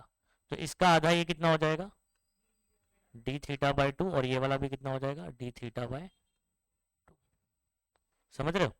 अच्छा, मुझे बताओ, ये हमेशा क्या होगा, एक दूसरे के परपेंडिकुलर होगा ना, ऐसे ये दोनों लाइन। अगर ये थोड़ा सा टेंजेंट ऐसे झुका हुआ टेंशन, तो इसने कितना एंगल बनाया है यहाँ पर वर्टिकल के साथ, डी थीटा बाई डी 2। तो ये जो आप देख रहे हो, ये कितना बनाएगा, तो ये एंगल क्या हो गया, D theta by 2, D theta by 2। ये आपको एंगल समझ में आया, ये डी थीटा बाय 2। तो ये वाला एंगल आपने बना के, ये जो इतना रिंग का पार्ट है ना, ये जिसपे चार्ज है, हम लोग ने बात की है, ठीक है। वैसे तो चार्ज पूरे इस पे डिस्ट्रीब्यूटेड है, लेकिन हम लोग ने बात की अब रिंग के सिर्फ इतने हिस्से पर अपन बात कर रहे हैं जिसके ऊपर चार्ज आप मान सकते हो स्मॉल क्यू डी क्यू, और जिसका लेंथ आप डी एल भी ले सकते हो, या ओनली एल भी मान सकते हो, ठीक है। तो आप सुनो, एंगल की कहानी समझ में आएगी। टी का यहाँ कंपोनेंट बताओ क्या होगा, T cos D theta by 2। यहां पर क्या होगा, टी कॉस, ये एक दूसरे को क्या कर देंगे, कैंसिल कर देंगे, कैंसिल कर देंगे। अच्छा, टी का यहां पर कंपोनेंट क्या आएगा, दो एरो बना रहा हूं, तो दोनों का आ जाएगा, जो क्या आ जाएगा, 2t साइन, हाँ, डी थीटा बाई 2। अच्छा, फॉर स्मॉल एंगल, ये एंगल बहुत ही स्मॉल है, sine theta is approximately equal to theta, होता है कि नहीं होता है फॉर स्मॉल एंगल? तो ये एंगल बहुत स्मॉल है। नीचे बैठो ना, नीचे वाली क्लास में, 2t, इधर पे क्या होगा, ओनली डी थीटा बाई 2 हो जाएगा। तो ये आपका किसको बैलेंस कर रहा है, एफ ई को। इतनी बात समझ में आ गई? ओके, इक्वेशन लिखो।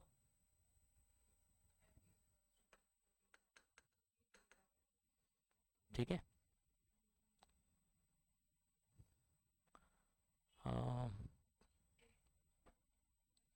2t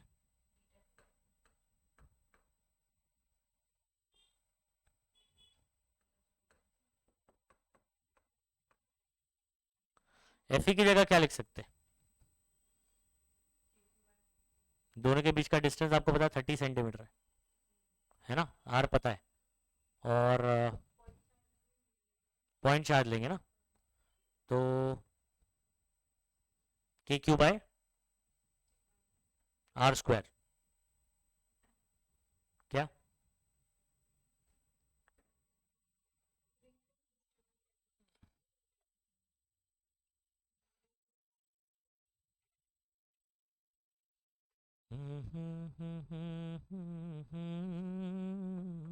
ओके सुनो, ये मेरे पास चार्ज है, मान लो Q1। क्या है? Q1। रुको, ये वाला चार्ज आपके पास क्या है? Q1।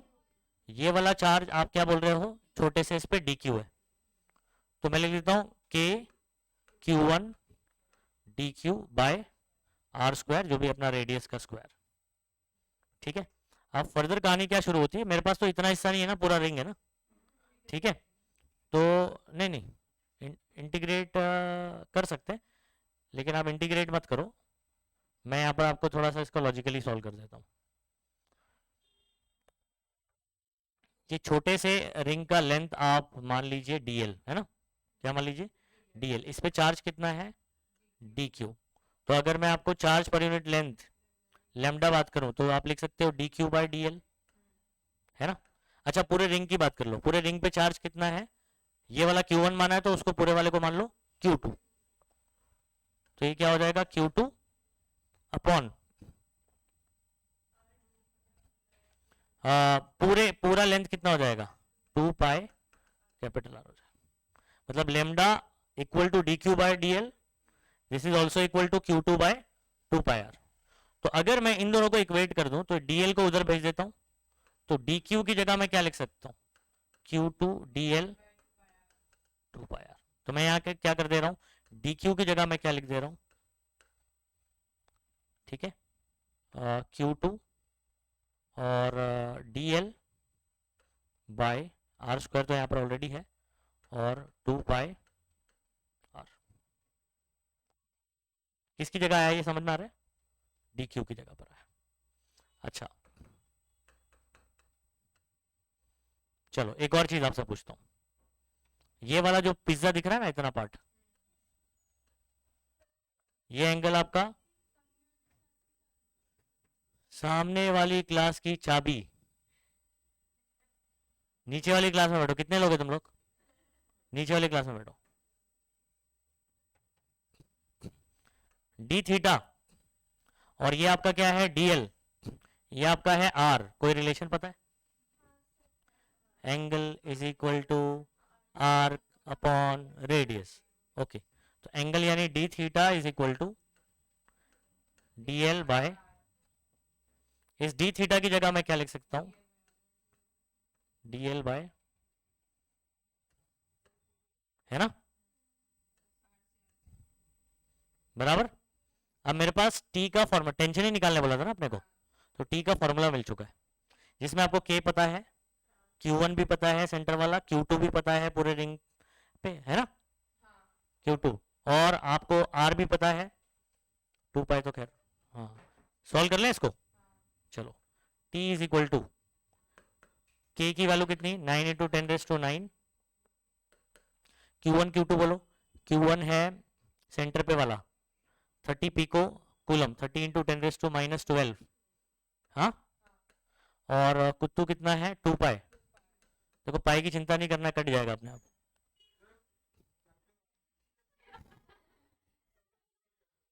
क्या हो गया, अच्छा सुन, सामने ना ऑफिस, तो उधर ना लास्ट वाली बेंच पे बैठे रहे, हाँ, ऑफिस में सब इंपॉर्टेंट सामान है तो गायब हो जाएगा। ओके बच्चों, तो यहाँ पर आपका आर कितना है 30 सेंटीमीटर, मतलब 30 इंटू 10⁻², उसका स्क्वायर, और इधर पे 2 पाई, 2 पाई से 2 पाई तो उड़ गया। ठीक है, अगर आप इसको सॉल्व करोगे तो 9 10 का पावर सॉल्व कर लो, 30 रहने दो ऐसे ही, हाँ, 10⁻12, और ये कितना हो जाएगा -3, 30 को आप चाहे तो 2 बार लिख सकते हो। ओके, 900, 9 कैंसिल होगा, कुछ भी करो चलेगा, 30 इंटू 30 10⁻⁴, ये इससे कैंसिल हो गया, बराबर, और 10 -3 पूरा उड़ गया, 3 बच गया बच्चों, हो गया ना सॉल्व। तो ये वाला थोड़ा सा डिफिकल्ट केस के अंदर आ रहा है, हाँ, कैटेगरी डिफिकल्ट वाली कैटेगरी में आता है। तो देखो कैसे सॉल्व हुआ, ये पूरा अच्छे से कर लो। मेन मैंने ये सॉल्व किया, और वो सब एक्स्ट्रा पार्ट है जो इधर पे यूज किया मैंने, ठीक है। यहाँ से सॉल्व करके ये ऐसे चल रहा है, और बाकी सब ये एक्स्ट्रा है जो हमने यूज़ किया। कर लो उसको अच्छे से, सोल्यूशन लिखो। हाँ, यहाँ से चालू करना है, बताया ना मैंने। ये आपका, ये सेकंड, और बाकी वो एक्स्ट्रा है, मतलब आपने जो जो सब्स्टिट्यूट किया हुआ।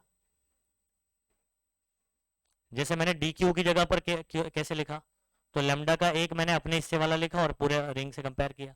लेमडा तो कांस्टेंट रहेगा ना। और वो पिज्ज़ा वाला कहानी,